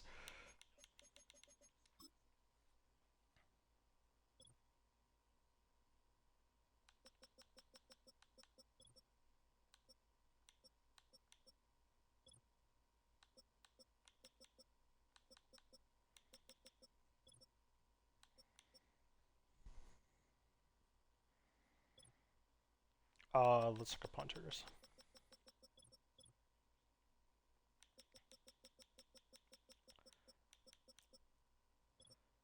'82, '76, '73, 82, but could be higher. Okay, so the Huskies have their best punter so far. Okay. Okay. So the Huskies have an 82 overall. That could be higher, like an 83. We'll just say 83. Uh so yeah, if they ever come across the same overall, 83. 83. 83. But if we look at the team again, they're clearly not the same overall. Left guard desperately needed because that's a 72, and punters at a 73.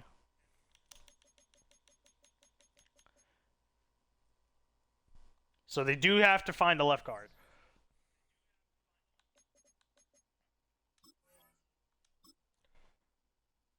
This is about to take fucking 2 hours. Wow.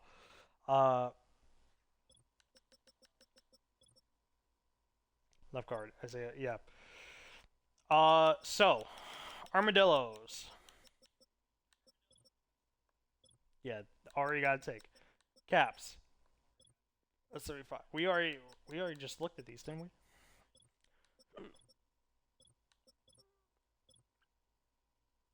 Oh, they might get fucked. Oh, never mind. They do have Joel Batonio, who's the only 80 overall left guard left. Jesus Christ. Let me just make sure.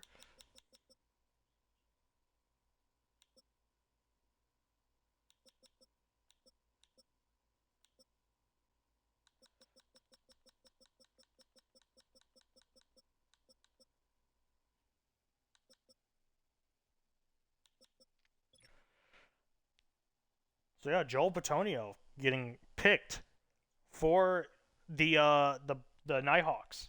There you go. Let's make the trade official.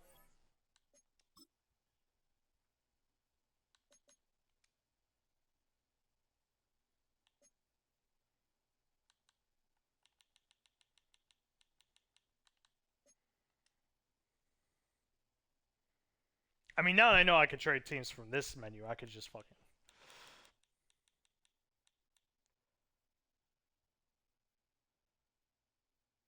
If Joel Bitonio is who they want.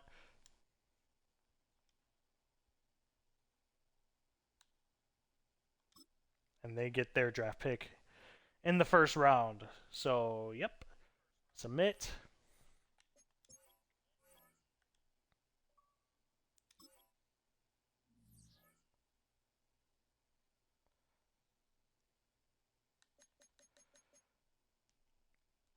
All right. So that's official. Joe Bitonio is on the Nighthawks roster. Definite improvement to that position for them.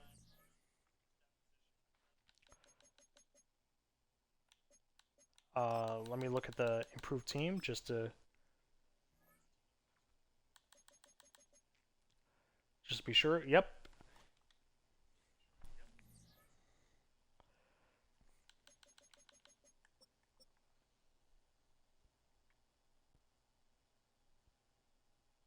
Uh, who did they get rid of? They release their lowest left guard. Okay.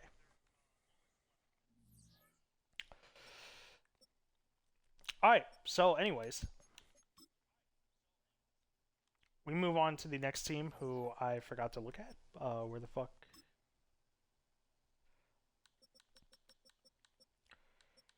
So we did Nighthawks.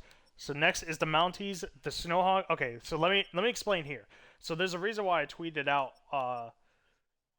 confusion about the tie, because so when the Mounties lost, they didn't have the X, but the Memphis Blues and the Toronto Snowhawks did, because the Blues got 10 wins, which automatically made them playoff eligible. But the Nighthawks had the same amount of wins as the Mounties, so that didn't really make sense. So that way, when the tie came out, I was like, okay, I gotta see if the Mounties are over the Snowhawks. And the Mounties were. So the Mounties, just by the skin of their fucking teeth, they lose their last game. But thanks to the Snowhawks tie, they were able to squeeze in. But we'll get more on that. But it's the Mounties' turn next. So it'll be Mounties, then Thunderbirds, and then Bulls, and then we'll be done.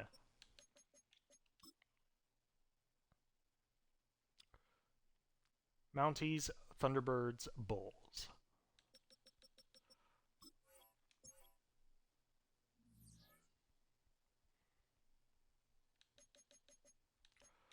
Alright, any injuries for the Mounties? Latu, oh my god. They actually have quite a bit, but not really going to focus on wide receiver or right guard because they're pretty low anyways. Latu, though, as a right edge rusher.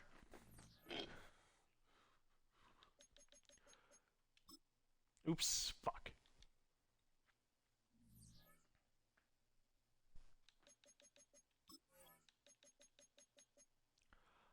So, yeah, as a right edge rusher, they're not going to be picking up that. And as you can see, it's a C. It's because he is out. Okay, so what is low? Any C's? D fullback, but that's really it. Left guard, so C plus. Yeah, we're looking at just C pluses. So punter is at 75. Left outside, oh my god, it says 76. Okay, punter is winning. Are we gonna finally see it? 77. Left guard. Oh! Another left guard needing to fucking go. Damn it, one of these days. One of these days we'll see a punter get drafted in this. but left guard at a 74 overall. Uh, yeah, so we'll look at that. Let's actually go to the trade center. You know what we said we were going to do earlier.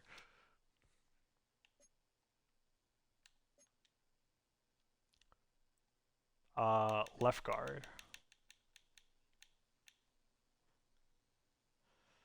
Trevor Keegan, nope. Allegretti, yes, but oh nope. 76, 76,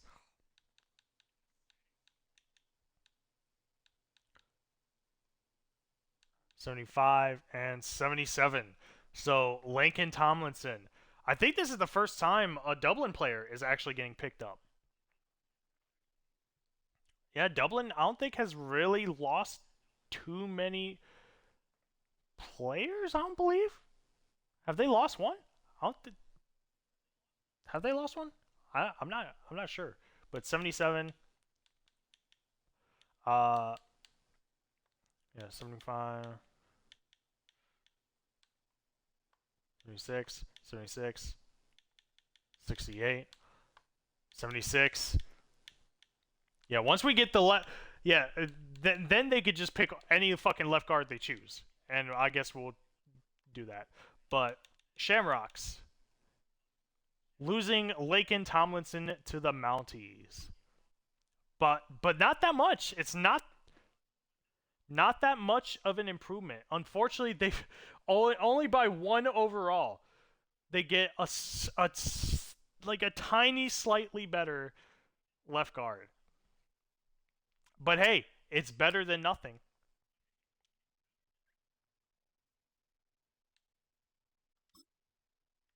Unfortunately, they're giving up around one pick because of that. See, not really the best benefit for the Mounties, but rules are rules.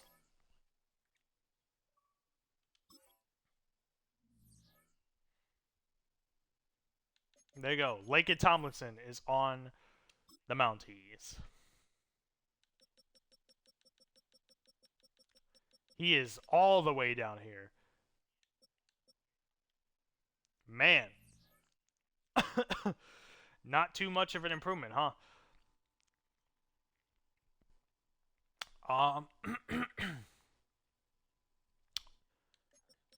So let's see who they got rid of. Oh, they didn't get rid of anyone. Hmm.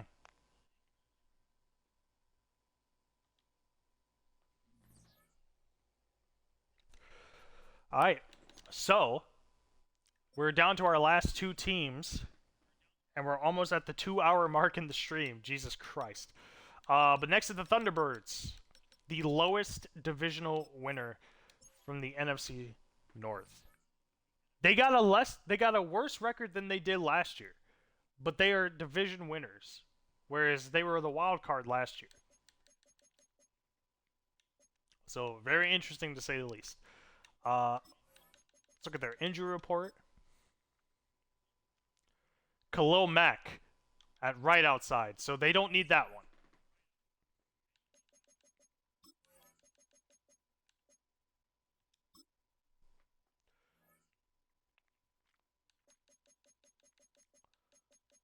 Right outside is still, I mean, it's still a C plus. It's not even their worst one, I don't think. Oh, but there's a bunch of C pluses. Okay, so right outside is excluded from the C plus territory, but they have a lot of positions at the C plus. I, I, wow, Granson's in the fucking, he's in the practice squad. Wow, that's such a shame. Such a shame. Uh,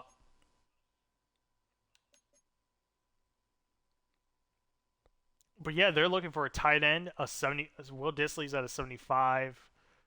Uh, 74 center. Okay. 74 right guard, which I mean, we're probably just gonna look for the center at that point. Right edge 77. So yeah, that's excluded. And then strong safety 70, 76. So that's excluded. 75 for the kicker. Wait, were these 75s? Oh, they were 75s. Oh no, these are 74s. Okay, so 74 was the lowest.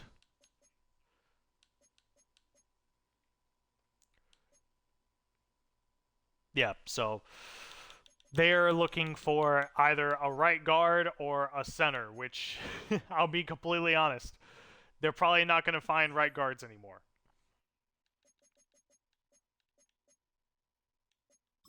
So let's go to the trade center.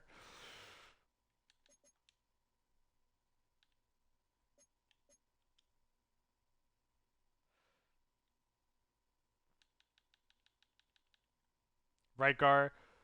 Oh, they still got Trey Smith as a right guard. Okay. Okay. 91, 71, 80. Wait, hold on. That was an 81 or a 91? That was a 91. Okay. 91, 71, 80, 75, 71, 66, 81. Okay. All right. Well, so far, the Armadillo's Trey Smith is up for grabs, but they're still looking for a center. If a center is above 91, then they will most likely be picked up. Depends. The Caps don't have any centers. Oh, good lord. Yikes. Yikes.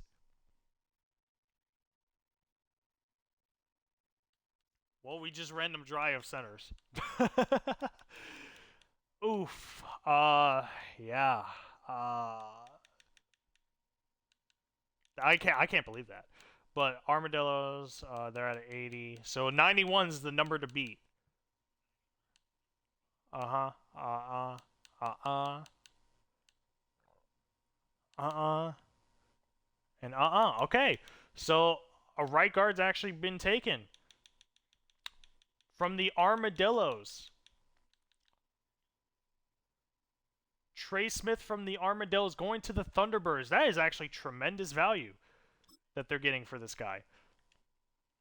You know, they're the 13th team to pick up someone, and they got a 90 overall. That's pretty damn good.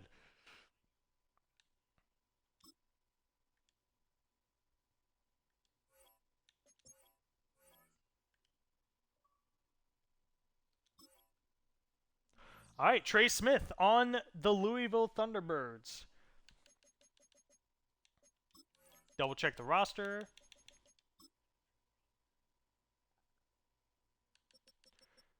Up there he is, Trey Smith, right guard.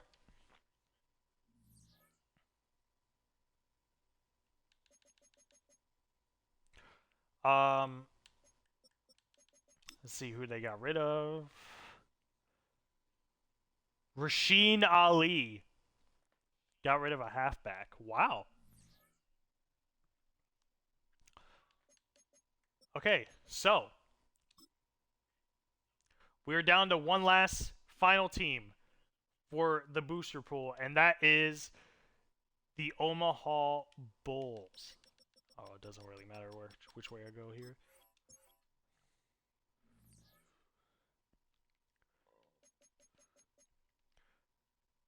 All right. Let's look at their injuries, see if they're missing anyone high up. Healthy team going to playoffs.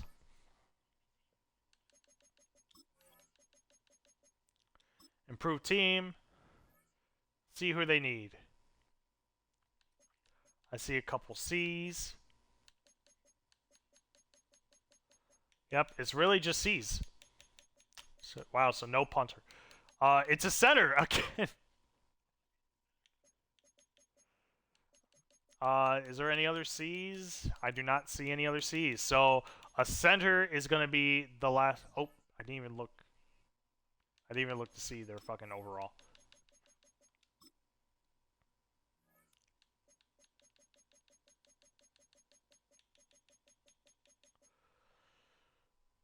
A 73. So the last player getting picked up will be a center. And I know we definitely have centers because we just looked at them.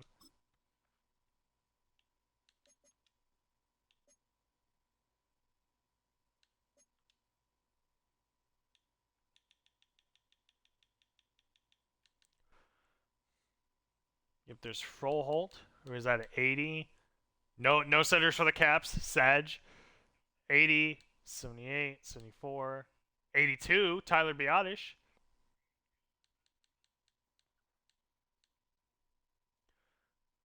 The Riverhogs and the Shamrocks. All right, so the Lumberjacks get their center taken away from them. Tyler Biotish going to the Omaha Bulls.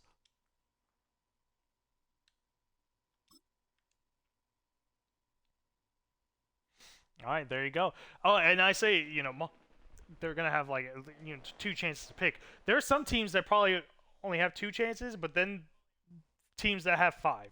We'll have to see the draft order when the What If episode comes out. But this is going to be insane. There we go. Tyler Biotish. Welcome to the Omaha Bulls. You're the last one picked up to help improve the team. Hopefully it was completely accurate. I mean, I didn't pick a punter, but like honestly, I'm not even too worried about punters not getting picked up.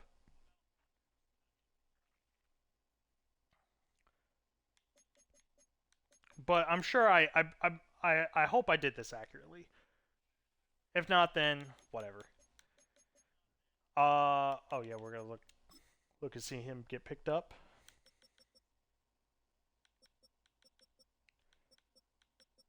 There he is, Biotish.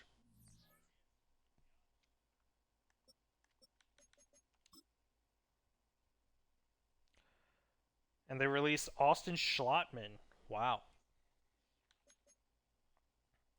So I wanna count which teams got taken from in this thing. So out of the bottom 7 teams, right? Uh oh, we also got to remember the Riverhawks. Oh, we got to remember the Condors getting Nick Bosa. So we got to remember that when that happens. So the Riverhawks would have 1. Austin 1. Austin 1. Um, Caps 1. Huskies 1. Golden Eagles 1. Golden Eagles 2. Armadillos 2. Riverhogs 2. Golden Eagles 3. Riverhogs 3.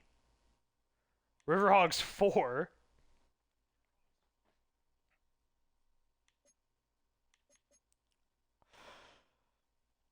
Shamrocks. Oh, there we go. Shamrocks. Oh, that was. Wait, hold on. Did I get that right? So Vancouver only got one. They only got one person taken from them, whereas Mexico City and Rio, they got fucked.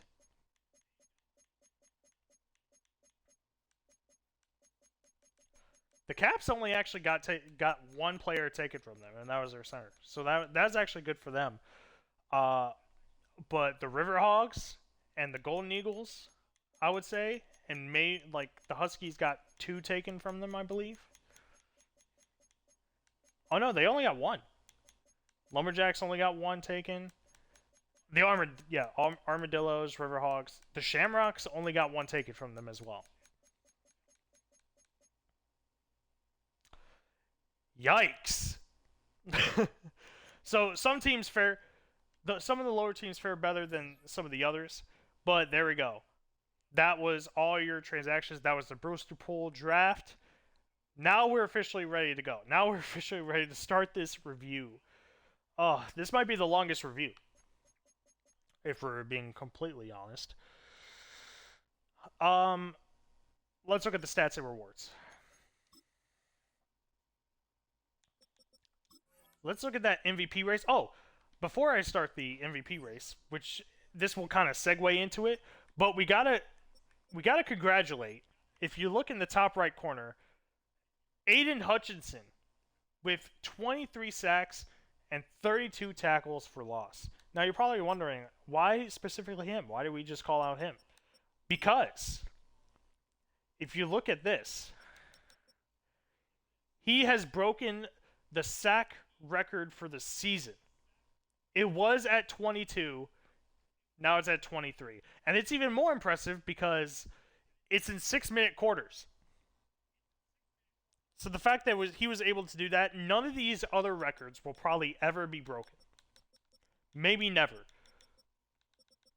But Aiden Hutchinson doing that, pretty good. So congratulations to him, which will lead us into our MVP race. As you can see, at the top, Aiden Hutchinson, most likely going to win MVP due to that stat. But Jane Daniels, solid number 2. Bryce Young at number 3. So despite not making playoffs, still in the MVP race is actually kind of crazy. Anthony Richardson as well. Jameis Winston at 5. Very interesting to say the least. Matthew Stafford's at 7, even though being on the Shamrocks, the 3rd worst team in the league. Crazy. Coach of the Year, Dan Quinn. Wow. So, yeah, Paris Steamers getting the rewards that they didn't get last year. Because Matt Eberflus ended up winning Coach of the Year for the Sentinels. But Dan Quinn wins it for the Paris Steamers, or at least that's what is probably going to happen. Offensive Players of the Years for the AFC, CeeDee Lamb. Defensive is Aiden Hutchinson. Rookie of the Year, Ricky Pearsall taking it. I gotta say, after seeing all the performances, pretty deserved. Pretty deserved. Latu's been injured, and yet he's still at number 1. So that's good for him. Best QB. It's funny how Bryce Young is in the MVP race higher than Jameis Winston, but Jameis Winston's the better QB. Christian McCaffrey, by far the best running back in the AFC. Probably in the league, if we're being completely honest.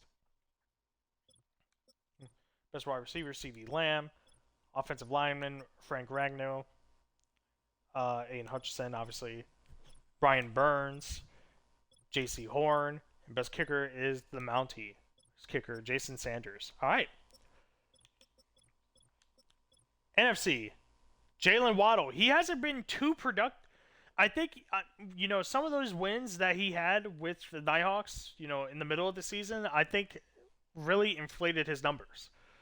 But he is offensive player for the NFC side, at least. Defensive player, Nick Bonito, definitely deserved.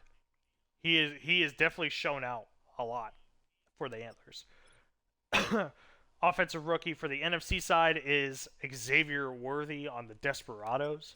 Defensive rookie, Byron Murphy from the Shamrocks.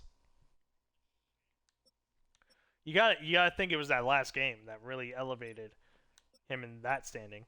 Best QB, Jane Daniels, makes a lot of sense. Best running back, Najee Harris, who again will be out for playoffs until they reach the Super Bowl. Wide receiver, Jalen Waddle. Creed Humphrey, who he was on the Caps, but now he's on the Bison. Myles Garrett on the Monarchs. Nick Bonito on the Antlers. Pat Surtain on the Thunderbirds. And the best kicker, Austin Seibert. Wow. Beating out Chris Boswell. Austin Seibert for the Monarchs. Crazy. Those are your awards for the year. Those are most likely going to be final heading into these playoffs. Now, let's get to all the teams that didn't make playoffs, and we won't take too long on each of these guys, but we'll start from the very bottom. The Armadillos being the worst in the league. And I mentioned this stat earlier because I just noticed it. No home wins. That is absolutely bonkers. How have you not won any games in your own stadium? It's almost like it's almost like it was a curse. It was like it was a curse for them to win at their own stadium. But Armadillos, man, with Trevor Lawrence, I mean, I don't doubt it. Maybe that's how the cat. I mean, I don't know because he did pretty decently on the Canton Tigers last year. But would the Canton Tigers eventually regress? Maybe, possibly. Don't know. But yeah, sad state of affairs for Armadillos, and they got plundered from this booster pool, so that doesn't really help. So hopefully, the draft, uh, when we end this whole season one of Relocated, maybe they'll actually do good from it. The Riverhogs, and we talked about Armadillos. They were in the NFC Championship last year, uh, facing off against the NFC champions, the St. Louis Sentinels. Of course, they end up losing, obviously. But the Riverhogs, they were in the Super Bowl last year and they won it. And now they're second to last. And it's kind of crazy. They got plundered as well. And when you get plundered, that really means you had, in my opinion, some of the best players on your team. And yet you still end up so low on this list. It is not good. It's not good. No, look at their points for. Not even 200 points on the season. That is wild. They really messed up with this draft that they did this year because the fact you go from Super Bowl champions to that is really crazy. Shamrocks. I don't really think the draft was too good for them, but it's not like they drafted bad players. They drafted good players actually pretty much all around, including Matthew Stafford, who was the quarterback for the Rio de Janeiro Riverhawks last year, who won that Super Bowl. So clearly the Shamrocks had a vision, it just didn't pan out. At least they're not the worst team. And they actually showed hella promise when they just shut out the fucking Dragons. So yeah, huge improvement from last year. They only won 2 games last year, so in total, as a franchise, this team has 7 wins. Fucking stupid.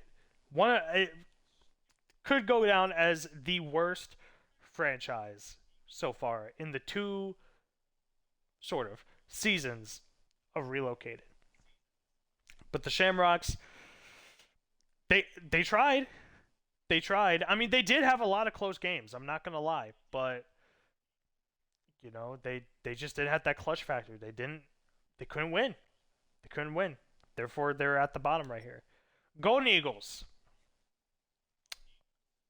I had so much hope for them at the beginning of the year. I just totally remember saying that they were gonna win their division. Boy, was I fucking wrong.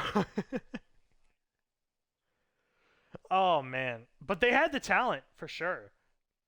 I just thought they were in a slump at that point, but they're gonna heat up.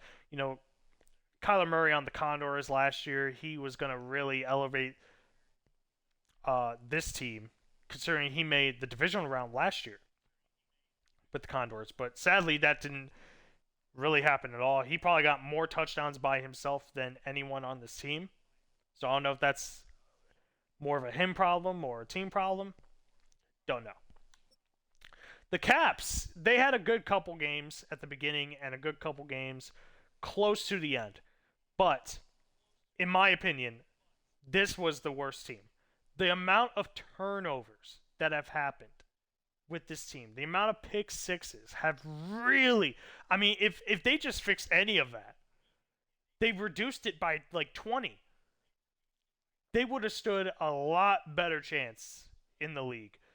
But because of those, they're 6-11. And it's really unfortunate. Derek Carr, being the quarterback of this team. Well, not only that, being the quarterback of the Salt Lake City Elks, who were in the AFC Championship last. Get the fuck out of here, you fucking Banned. Banned. Get the fuck out of here, you bot. Anyways, being on the Salt Lake City Elks last year, he got to the AFC Championship. Unfortunately, wasn't able to get it done, but absolutely regressed this season. And due to his retirement in real life, he will probably not be back if there is a relocated season next time, which is such a way to go out on a whipper. Like that is terrible. It's terrible. But this Caps team, other like the only person I've seen do really well is Jackson Smith and Jigba. But other than that, I mean, and Ty J Spears, I guess. But other than that, I really haven't seen anyone stand out on this team. And yeah, they were doomed from the start. They were doomed from the start. The Vancouver Lumberjacks. I thought this team would do better, but uh, not so much. Man, it's got to be something with the org. Got to be something with the org. Last year they had Josh Allen, but they didn't really have a lot of pieces around him. I mean, they had he had Josh Jacobs, but that was about it. And they dwindled a lot. So did the Lumberjacks. I mean, this was basically the same scenario. Lumberjacks on like I think they I think they had the same record. I think. Maybe the Lumberjacks were worse last year. But they had Tua, who was the MVP of last year, being part of that Paris Steamer roster. If it wasn't the Sentinels in the NFC, it was the Paris Steamers. And I thought they would at least go somewhere with that. They got DeAndre Swift. But nothing. Nothing. They got Peter Gaffney, you know, meme Madden legend. But it wasn't enough. It wasn't enough for this team to do anything. Then, this is probably the most disappointing of all of the bottom teams. Rounding out the booster teams, the Anchorage Huskies. Man, what a terrible time these guys had. They had Patrick. I want to point out when we did the draft, I was there for the first 3 draft picks, right? Patrick Mahomes, Saquon Barkley, Garrett Wilson. Good fucking offensive playmakers. For the first 3 draft picks, I was like, yep, I'm sold. I'm sold. But apparently that's all the draft capital they fucking used on them because this team sucks so hard. Saquon, especially Saquon. Saquon might have been one of the worst running backs this year. And it's crazy because of the team he was on last year. He was on the Salt Lake City Elks as well. But he actually had good production. He was probably one of the better running backs that year. And now he's one of the worst. So again, this must be a situation where the Husky, it's got to be a management thing. It's got to be an org thing because they had Jalen Hurts last year, and look what he's doing now with the Condors. And see what they're doing now. Pat Fryermuth, Anchorage Husky legend, in there for both years of the Huskies' tenure, but this team did not look good at all, and I don't get what it was. Maybe it was the offensive line. Had to be in defense too, but yeah, it really puzzles me how bad the Huskies actually did. The Voyagers, my team, the Virginia Beach Voyagers, they went from winning the AFC East to being a bust.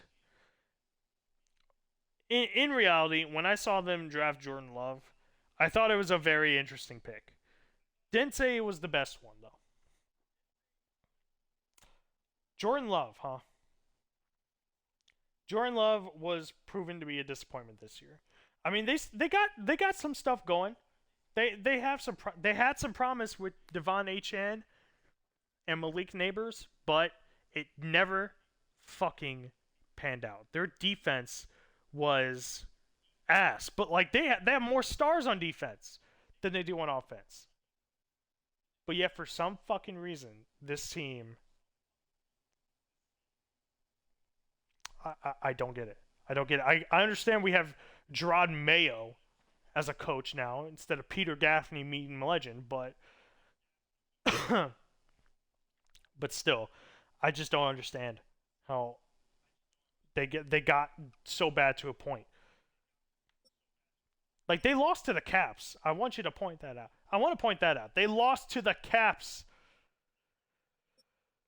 The Melbourne Monarchs. They took a little bit of a risk. They still had Miles Garrett, which I believe he was on the team last year, I think, but don't quote me on that. But they instead of an old veteran, they took a new rookie in Caleb Williams, and they ultimately got a worse record. um,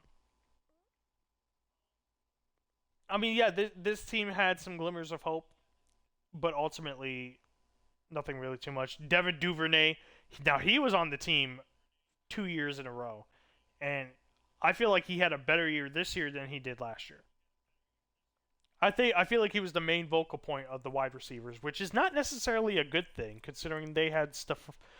What is it, Stephon Diggs, I believe. Yeah, but not a good showing for the Monarchs. The St. Louis Sentinels, they went from having the best record to being down low. Jared Goff, Puka Nakua, but they did have Chuba Hubbard. Jesus Christ. One of the best running backs in the league. I mean, if it wasn't like Christian McCaffrey is miles ahead. Like there's Christian McCaffrey, then a tier break, and then it's Chuba Hubbard at the top with everyone else.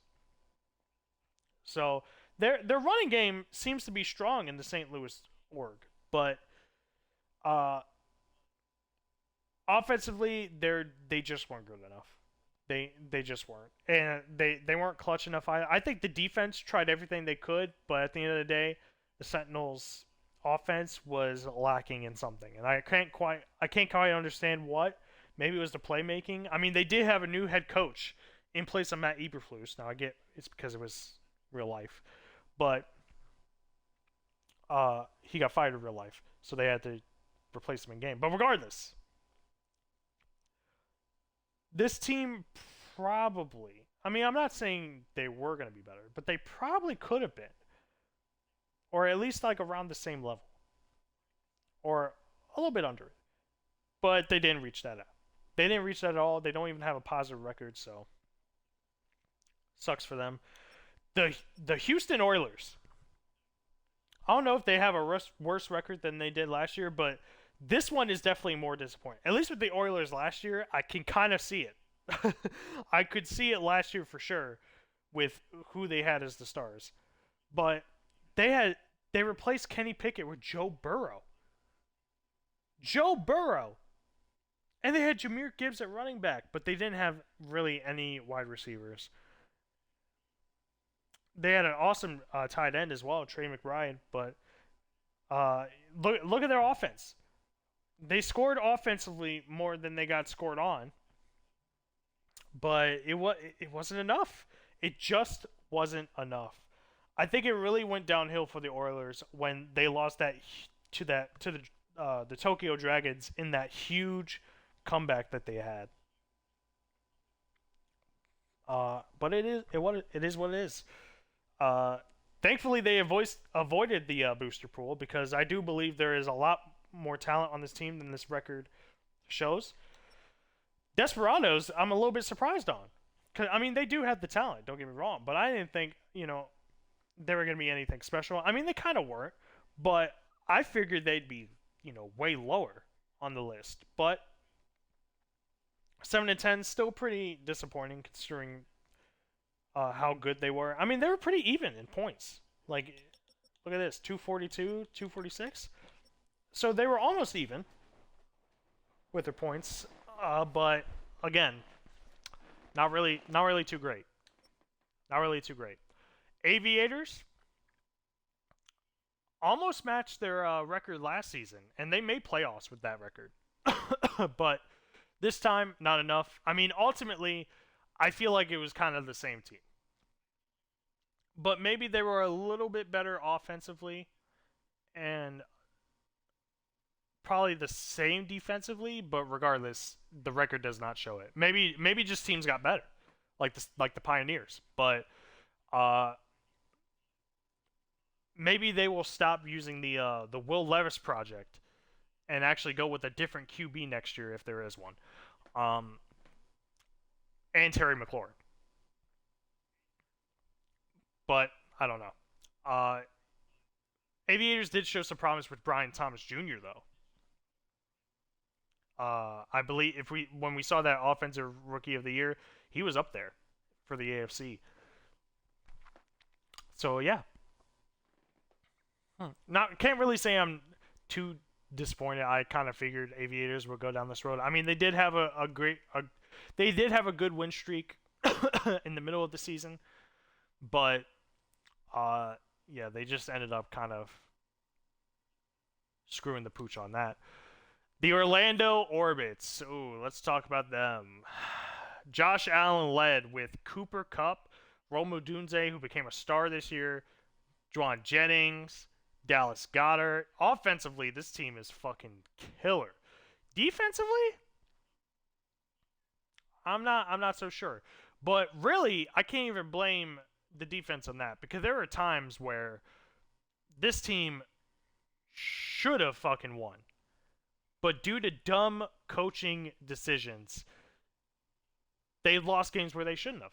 I go back to that Dublin game where it was overtime and uh they could have kicked the field goal or no, it was at the end of the game and they could have sent it to overtime. But they went for the win instead and they ran out of time. Not to mention the infamous Josh Allen point after attack. That will go down as one of the biggest bloopers in Relocated history. But that was funny. Uh, but the Orbits, again, I thought they'd be better. They're kind of a better Oilers, whereas they did better than them, obviously. But offensively, they were great, but the defense couldn't get the job done most days, most weeks. The Black Knights. Oh man, it's so sad to see. The Black Knights had so much promise. They were almost there. All they had to do was win the Paris Steamers primetime game. That's why I made that game the primetime game, by the way, was because both had stakes getting in the playoffs. If London won, they were in. If Paris Steamers won, they got the number one seed. That's ultimately why I made that the primetime game. Oh, and the Black Knights had so much promise. They were about to make history. They started off the season 0-5, but they didn't look like a terrible team from those 5 straight losses. So I knew like there might be an inkling of like hope with this team. And sure enough, they won 5 in a row after that, and they've just been teetering with getting above 500 and getting below. Ultimately, they end up below, but this is a season where I would be proud of this season, despite the fact that I didn't make playoffs. Considering that they were on such a low, they were so low on the leaderboard, so low in power rankings, so low in standings, and yet they were able to still fight for a playoff spot. No, the only team that has ever made it to playoffs, starting off with a winless record, 0-4, were the San Diego Chargers back in like the 90s or it was I think it was early 90s. But that was about to be broken here. Black Knights were 0-5 and they were about to make history in this game, but yet they couldn't do it. Paris Steamers just got really good all of a sudden. So now we're on to the last team. A team that I thought for sure would be playoff bound. Actually, no, we're not on the last team. there are a couple that actually are higher in standings, but it's not the last team. But they are exactly at .500 with that last tie, basically to fuck over the Snowhawks. Are the Canton Tigers? Canton Tigers. Unfortunately, the record will show that they weren't better than they were last year. Um, but man, this team had some pretty damn good moments. They were truly an explosive offense, at least in most of the games that I saw or that I paid attention to. Jameson Williams being a top wide receiver for this team. You know, Bryce Young coming into his own, being a great quarterback. I had one of the greater games in the earlier season when the Tokyo Dragons were actually a top team. But I hate that they're not in the playoffs. I really do. But they did score more points. They just got to do something.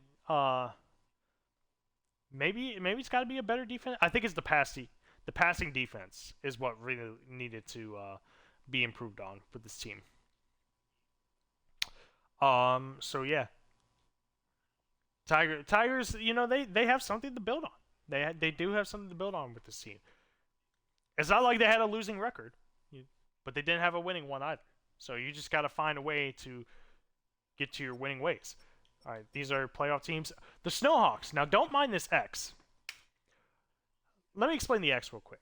I kind of explained it earlier, but in full detail, when the Mounties lost to the Voyagers, in the game, it gave both of these guys on the standings an X. It gave the Snowhawks and the Blues an X. The Blues understand because there is no way no one was going to surpass them with their 10 wins, so they were guaranteed playoffs no matter what. The Snowhawks didn't make really a lot of sense. I think it got confused because of the tie. But but it said that the Snowhawks basically guaranteed playoffs because the Mounties lost. But if the Snowhawks lost, then the Mounties for sure would have made it. But because they tied and they have the same record, I guess it kind of glitched to where they said both the Snowhawks and the Mounties made playoffs, but in reality, it's just the Mounties. So the Snowhawks, definitely better than they were last year, and they had Lamar Jackson and Derrick Henry. Crazy to think about. J.J. McCarthy, really solid QB, actually has probably the most rushing yards out of all the QBs. But their wide receiver core is good.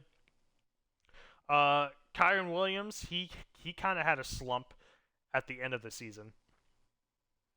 But their passing game was good. Evan Engram as a receiver was fucking tremendous for them. But one thing that probably hurt this team would probably be the defense, if I were to say. Like they were great offensively, but defensively, they were meh. Which ultimately led them to not making the playoffs. I mean, they were close. They just had to win against the Canton Tigers, and they were coming back on them. And it went into overtime, and it was the last tie of the season. Thank God. But, man, like they were so close. They were literally close. But, so once, this will be the final team we talk about slightly. The Washington Wizards. This isn't fucking basketball. The San Juan Wizards. Geno Smith. A.J. Brown, which, by the way, only has 2 passing touchdowns on the year. So maybe they could have been better if they involved him more. But offensively, they weren't even too great regardless. As you can see, not a lot of points for, and a lot more points against. But they end up going 9-7-1. And they were the closest team to not make playoffs. If it wasn't for the Mounties' dominant run, and it wasn't for the Thunderbirds tying, then the Wizards probably wouldn't even be in the question. But the Wizards they were sneakily good. Sneakily good. I don't really know what else to say. I mean, the defense obviously has got to fucking be better.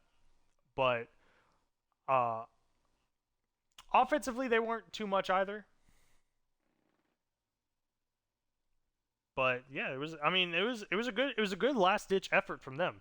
They showed the most effort trying to get to this spot, even though chances are they probably didn't really have any. Um, so yeah, that's all the teams that did not make playoffs. So unfortunate for them, but we will see them next year if Madden 26 uh, has the relocation teams. So we are on to our final playoff bracket. We are on to we're on to the final teams. As you can see here, this is the playoff bracket. We're just gonna make predictions. We're not really gonna review each team. We're just gonna review based off of who we choose. So let's look at the schedule. So the first game, uh, is in how is it? Let me see the schedule so I can see how I'm gonna order these. So it's gonna be from left to right. So yeah, we're not gonna do it. The schedule's not gonna be like 2 days anymore. So we're gonna do the same thing we did last year, where each round of the playoffs is one round, and just to make sure that it's set to 8 minutes for everyone. It is okay. I just got to remember Nick Bosa needs to be traded. hopefully I don't forget. But next week we will be doing the wild card as the first round. The first game that's going to be taking place is the Montreal Mounties taking on the Memphis Blues. So, this is an interesting matchup because the Blues haven't really done anything really offensively. I mean, let's take a look. Let's go to the Blues page right now.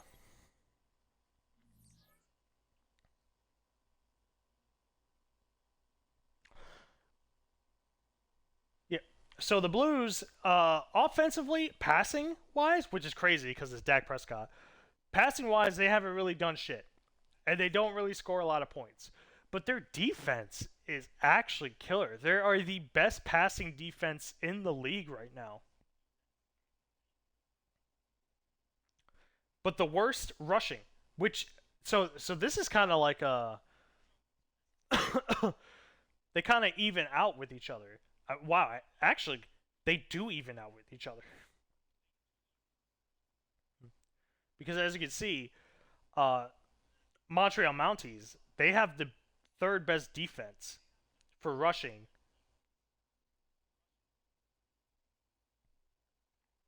but yet the Blues are 10th in rushing. Blues are the best passing defense, and the Montreal Mounties are the fourth best passing team. Okay,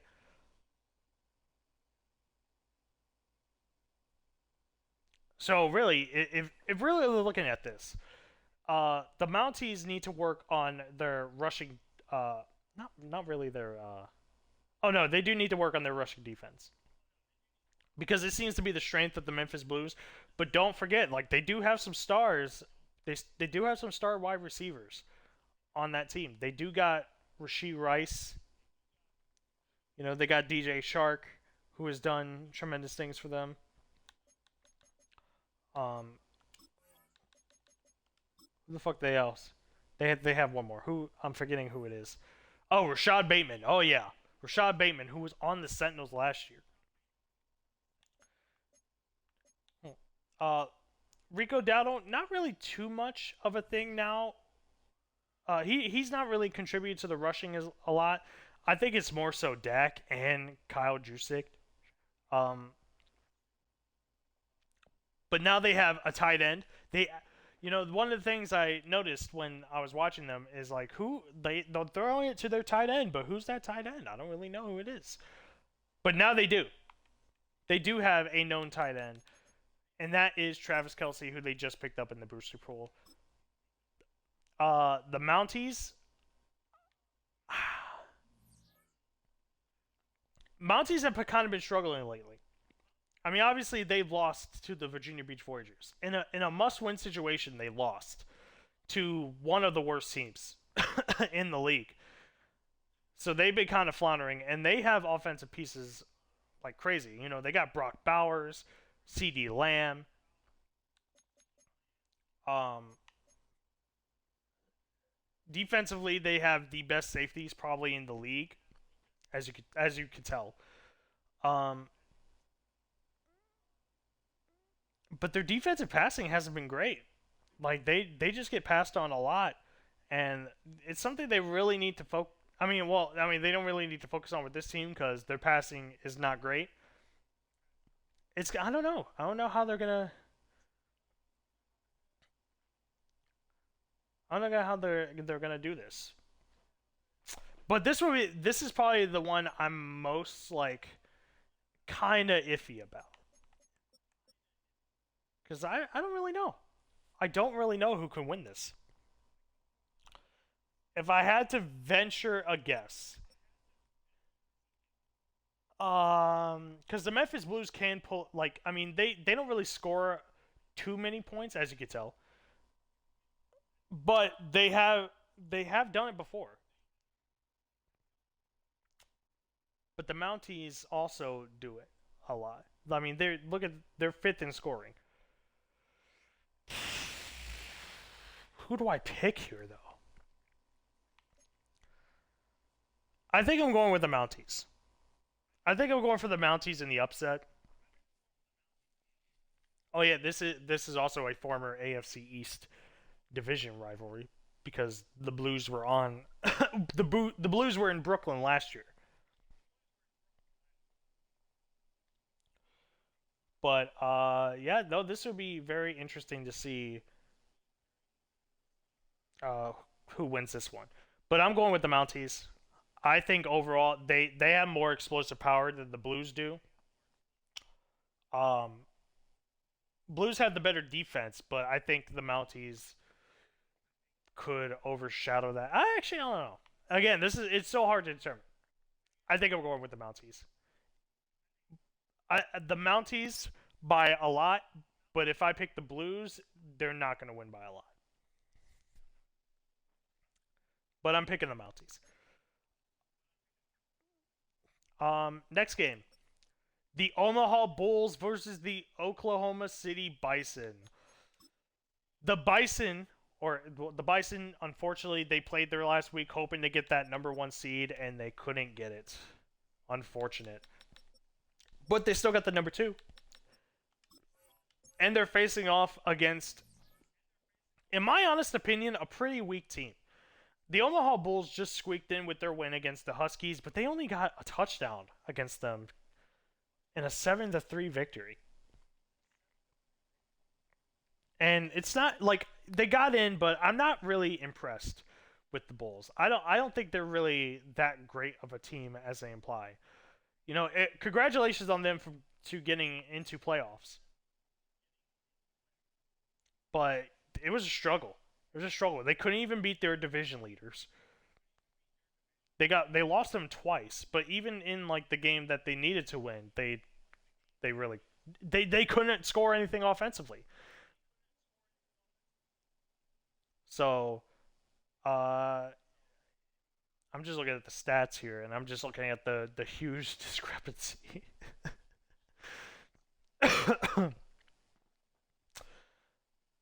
So, weirdly enough, the Omaha Bulls are the second best passing defense, but the second worst in defense in rushing defense.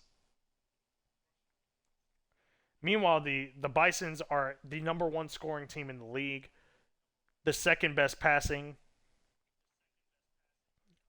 and the fourth best in defensive passing. And really not impressive stats for the Omaha Bulls after that. I mean that it just does not look great for them. I think OKC dominate them. I don't see any other way. I don't see any other way that the Bisons don't win this. They should win this. So yeah, I'm going with the Bisons there. The next game is the Salt Lake City Elks taking on the Brooklyn Dreadnoughts. This is sad to see. This is really sad to see because I don't want either of these teams losing. But that's the nature of playoffs. One team has to go. Salt Lake has been incredible. Their record was not. Oh no, actually they had the exact same record as they did last year. Do I think they're better? Uh,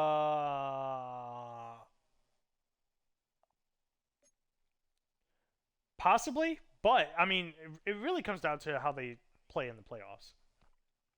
I can't just base it off the individual talent that they have on the Elks. I will say they did more with a lot less. I mean, they went from Derek Carr to Jameis Winston, and I thought that was going to be a killer for them. And they also, went with Cam Akers, who now is Devin Singletary, since Cam Akers is out for the remainder of the season. Uh, they definitely regressed in skill, but they still have the same record, and they still made playoffs. Unfortunately, they didn't win their division, but I mean, Jameis Winston is one of the best QBs in the league right now. They still got Njoku, who's still a beast. They still got Amon-Ra St. Brown, who's still a beast.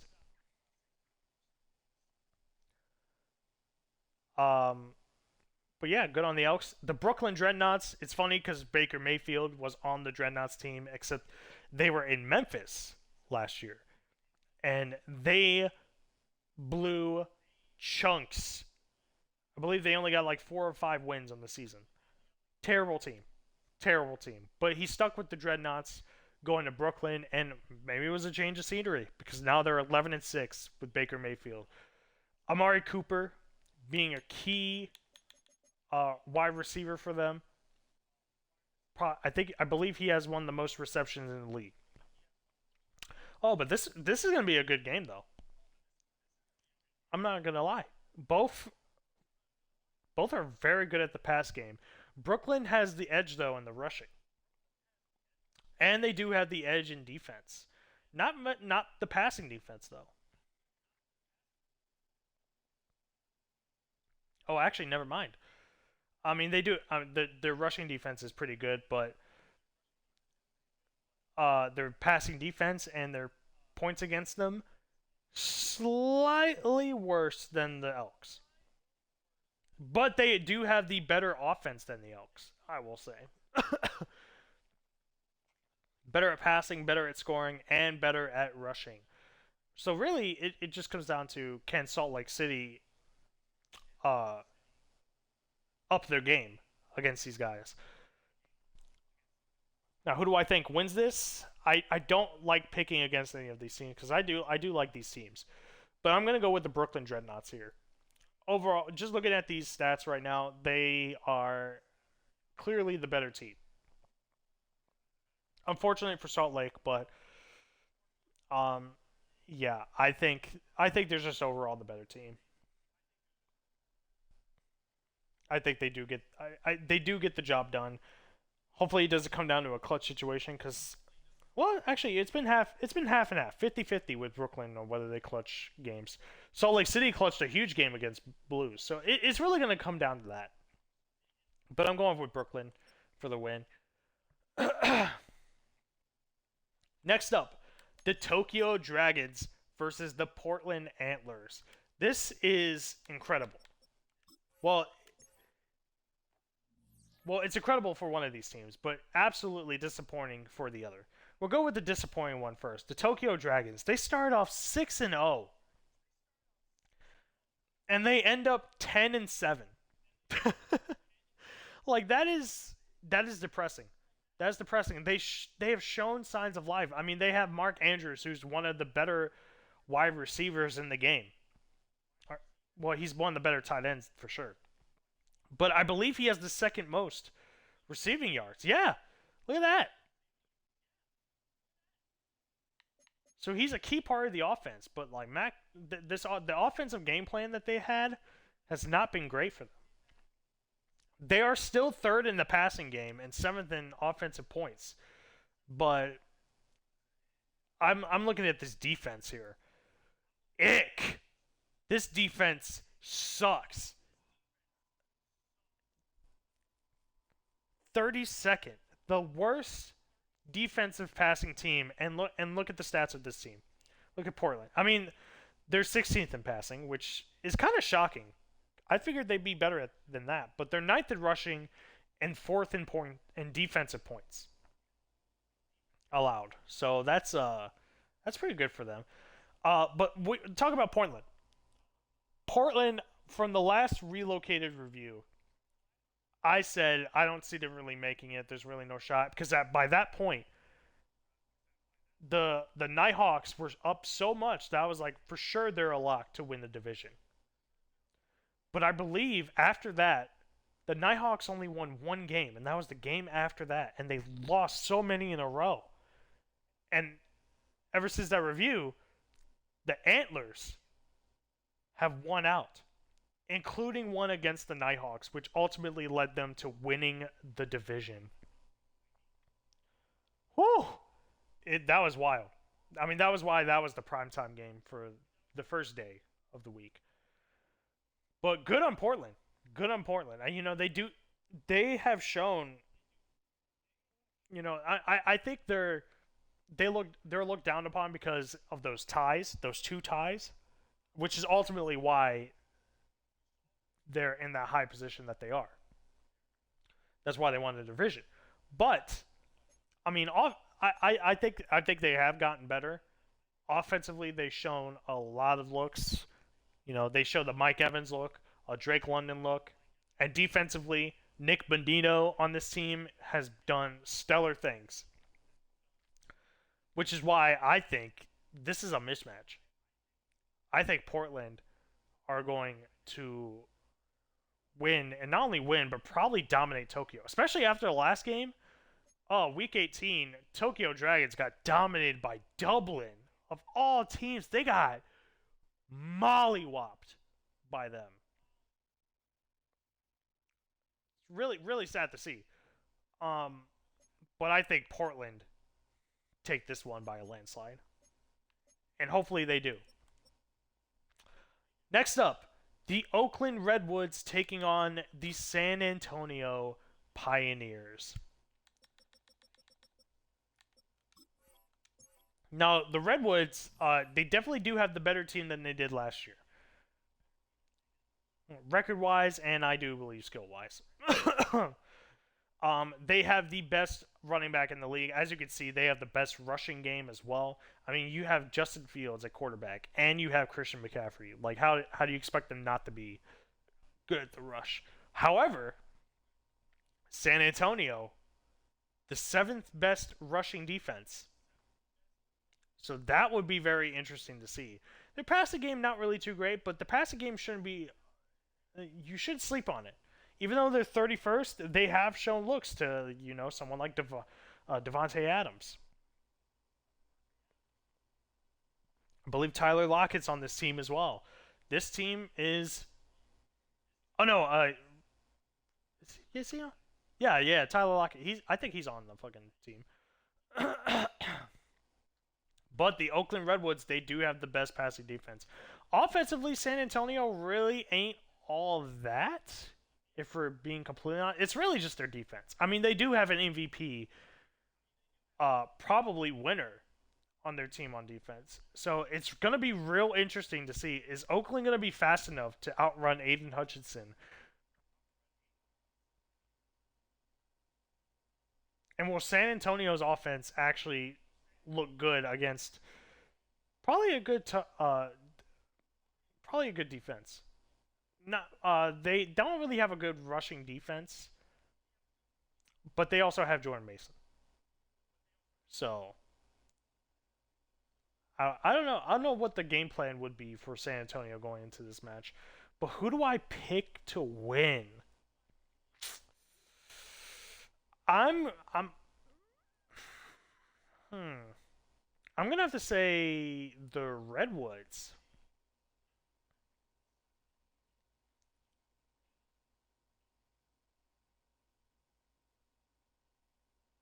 Actually, no. I'm picking the Pioneers. I'm picking the Pioneers. I think their defense is going to swallow Oakland whole. I think the offense will do just enough so that way the defense can make way. In a way, this is kind of like what the, in a like it's if you remember the Aviators, same division last year, they didn't really have too great of offense. I mean, actually, they had one of the worst offenses, but they had like the best defense, which allowed the offense to kind of do whatever they needed to do, and the defense would do just enough for them to get wins. I feel like this is the kind of the same way with San Antonio, except I feel like the offense is better than that, and they do actually get points, in my firm belief. But I digress. San Antonio are going to win this one. But I would not be shocked if Redwoods won this one. And finally, we have this game. We have the Louisville Thunder. We have the Sacramento Nighthawks, actually, in the wild card, taking on the Louisville Thunderbirds if I ever get to the fucking screen. Sacramento Nighthawks versus the Louisville Thunderbirds. I can't believe we have this bird showdown in the wild card. At one point, Sacramento were going to be the number one seed, and then they just choke it the fuck away. Unbelievable. Unbelievable. And Louisville, still offensive. I mean, look at their offensive. Oh, it's terrible. Absolutely terrible. They have one of the best defenses in the league. But they have possibly, I mean, they're, in a way, they're kind of like a Aviators team, except I can't really knock Louisville because everyone else has been worse than them in their own division. So I can't really say Louisville don't deserve it because they kind of do. But, so offensively, Sacramento, I think they're still very good. But their defense really needs to step up their game. They've just allowed so many losses, and it's it's not acceptable. It's definitely not acceptable the way the defense has been run by the Sacramento Nighthawks. Everyone at a certain point, everyone would thought, oh, well, maybe this will be better than the St. Louis Sentinels team Justin Herbert was on last year. Except it's not. Definitely not now.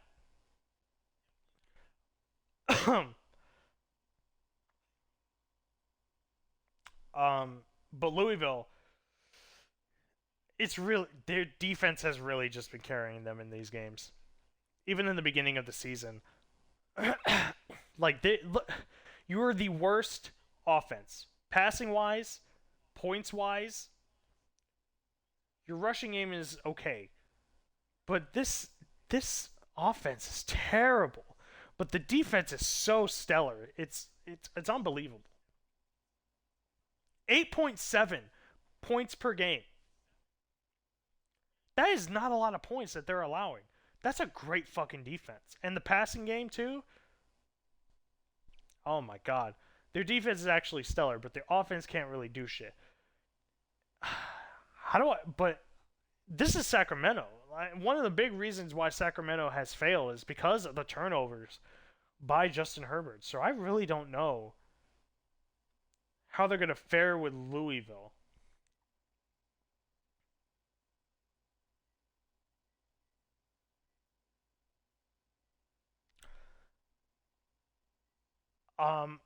Even though this is technically an upset, but not really, I'm going to go with Sacramento.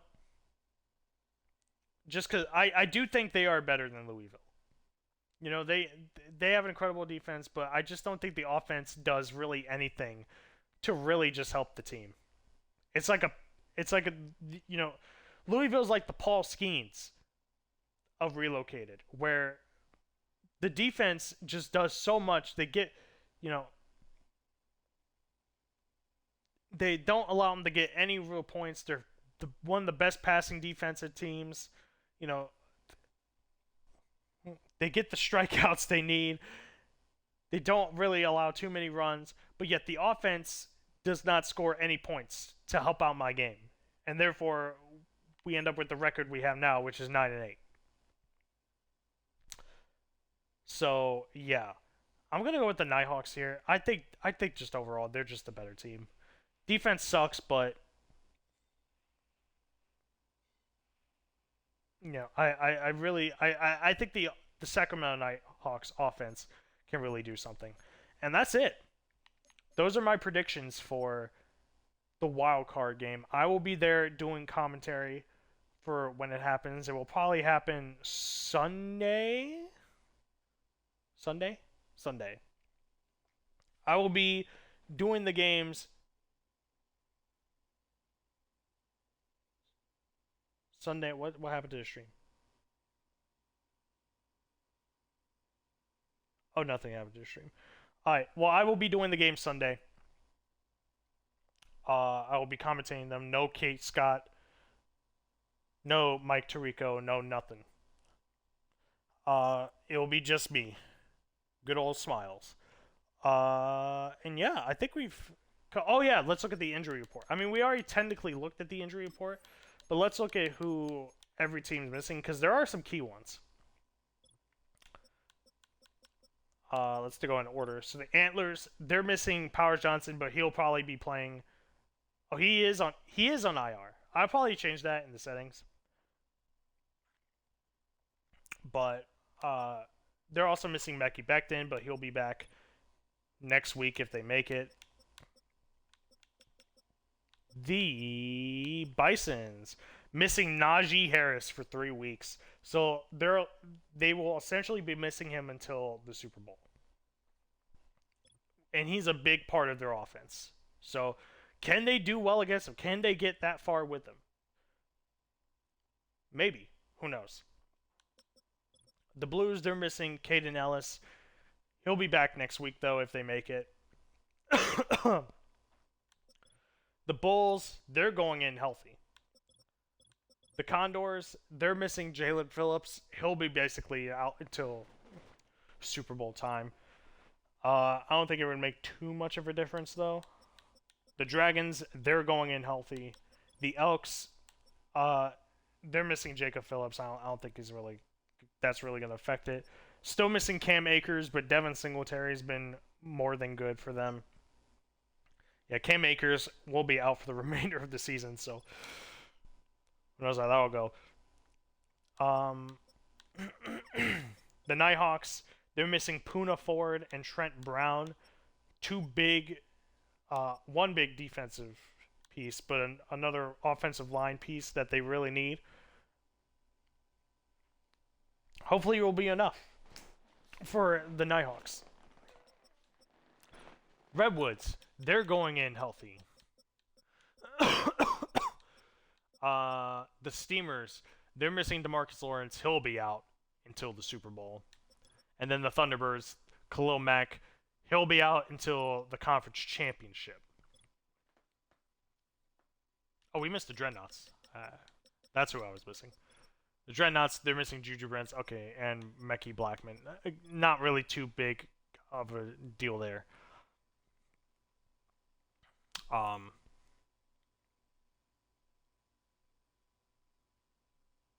But yeah, like I said, they have new and improved players, so hopefully that'll improve their team. Again, we'll check the franchise settings just to make sure it's at 8 minutes, and they are. All right. Yep. So the wild card will be 8-minute quarters, and then divisional will be 10. Conference will be 12, and the Super Bowl will be 15, just like it was last year. All right. That's it for the Relocated review. Part 4, we'll probably do one more of these right before the Super Bowl. And until then, I'll see you guys Sunday for the Season 1 playoffs of Relocated.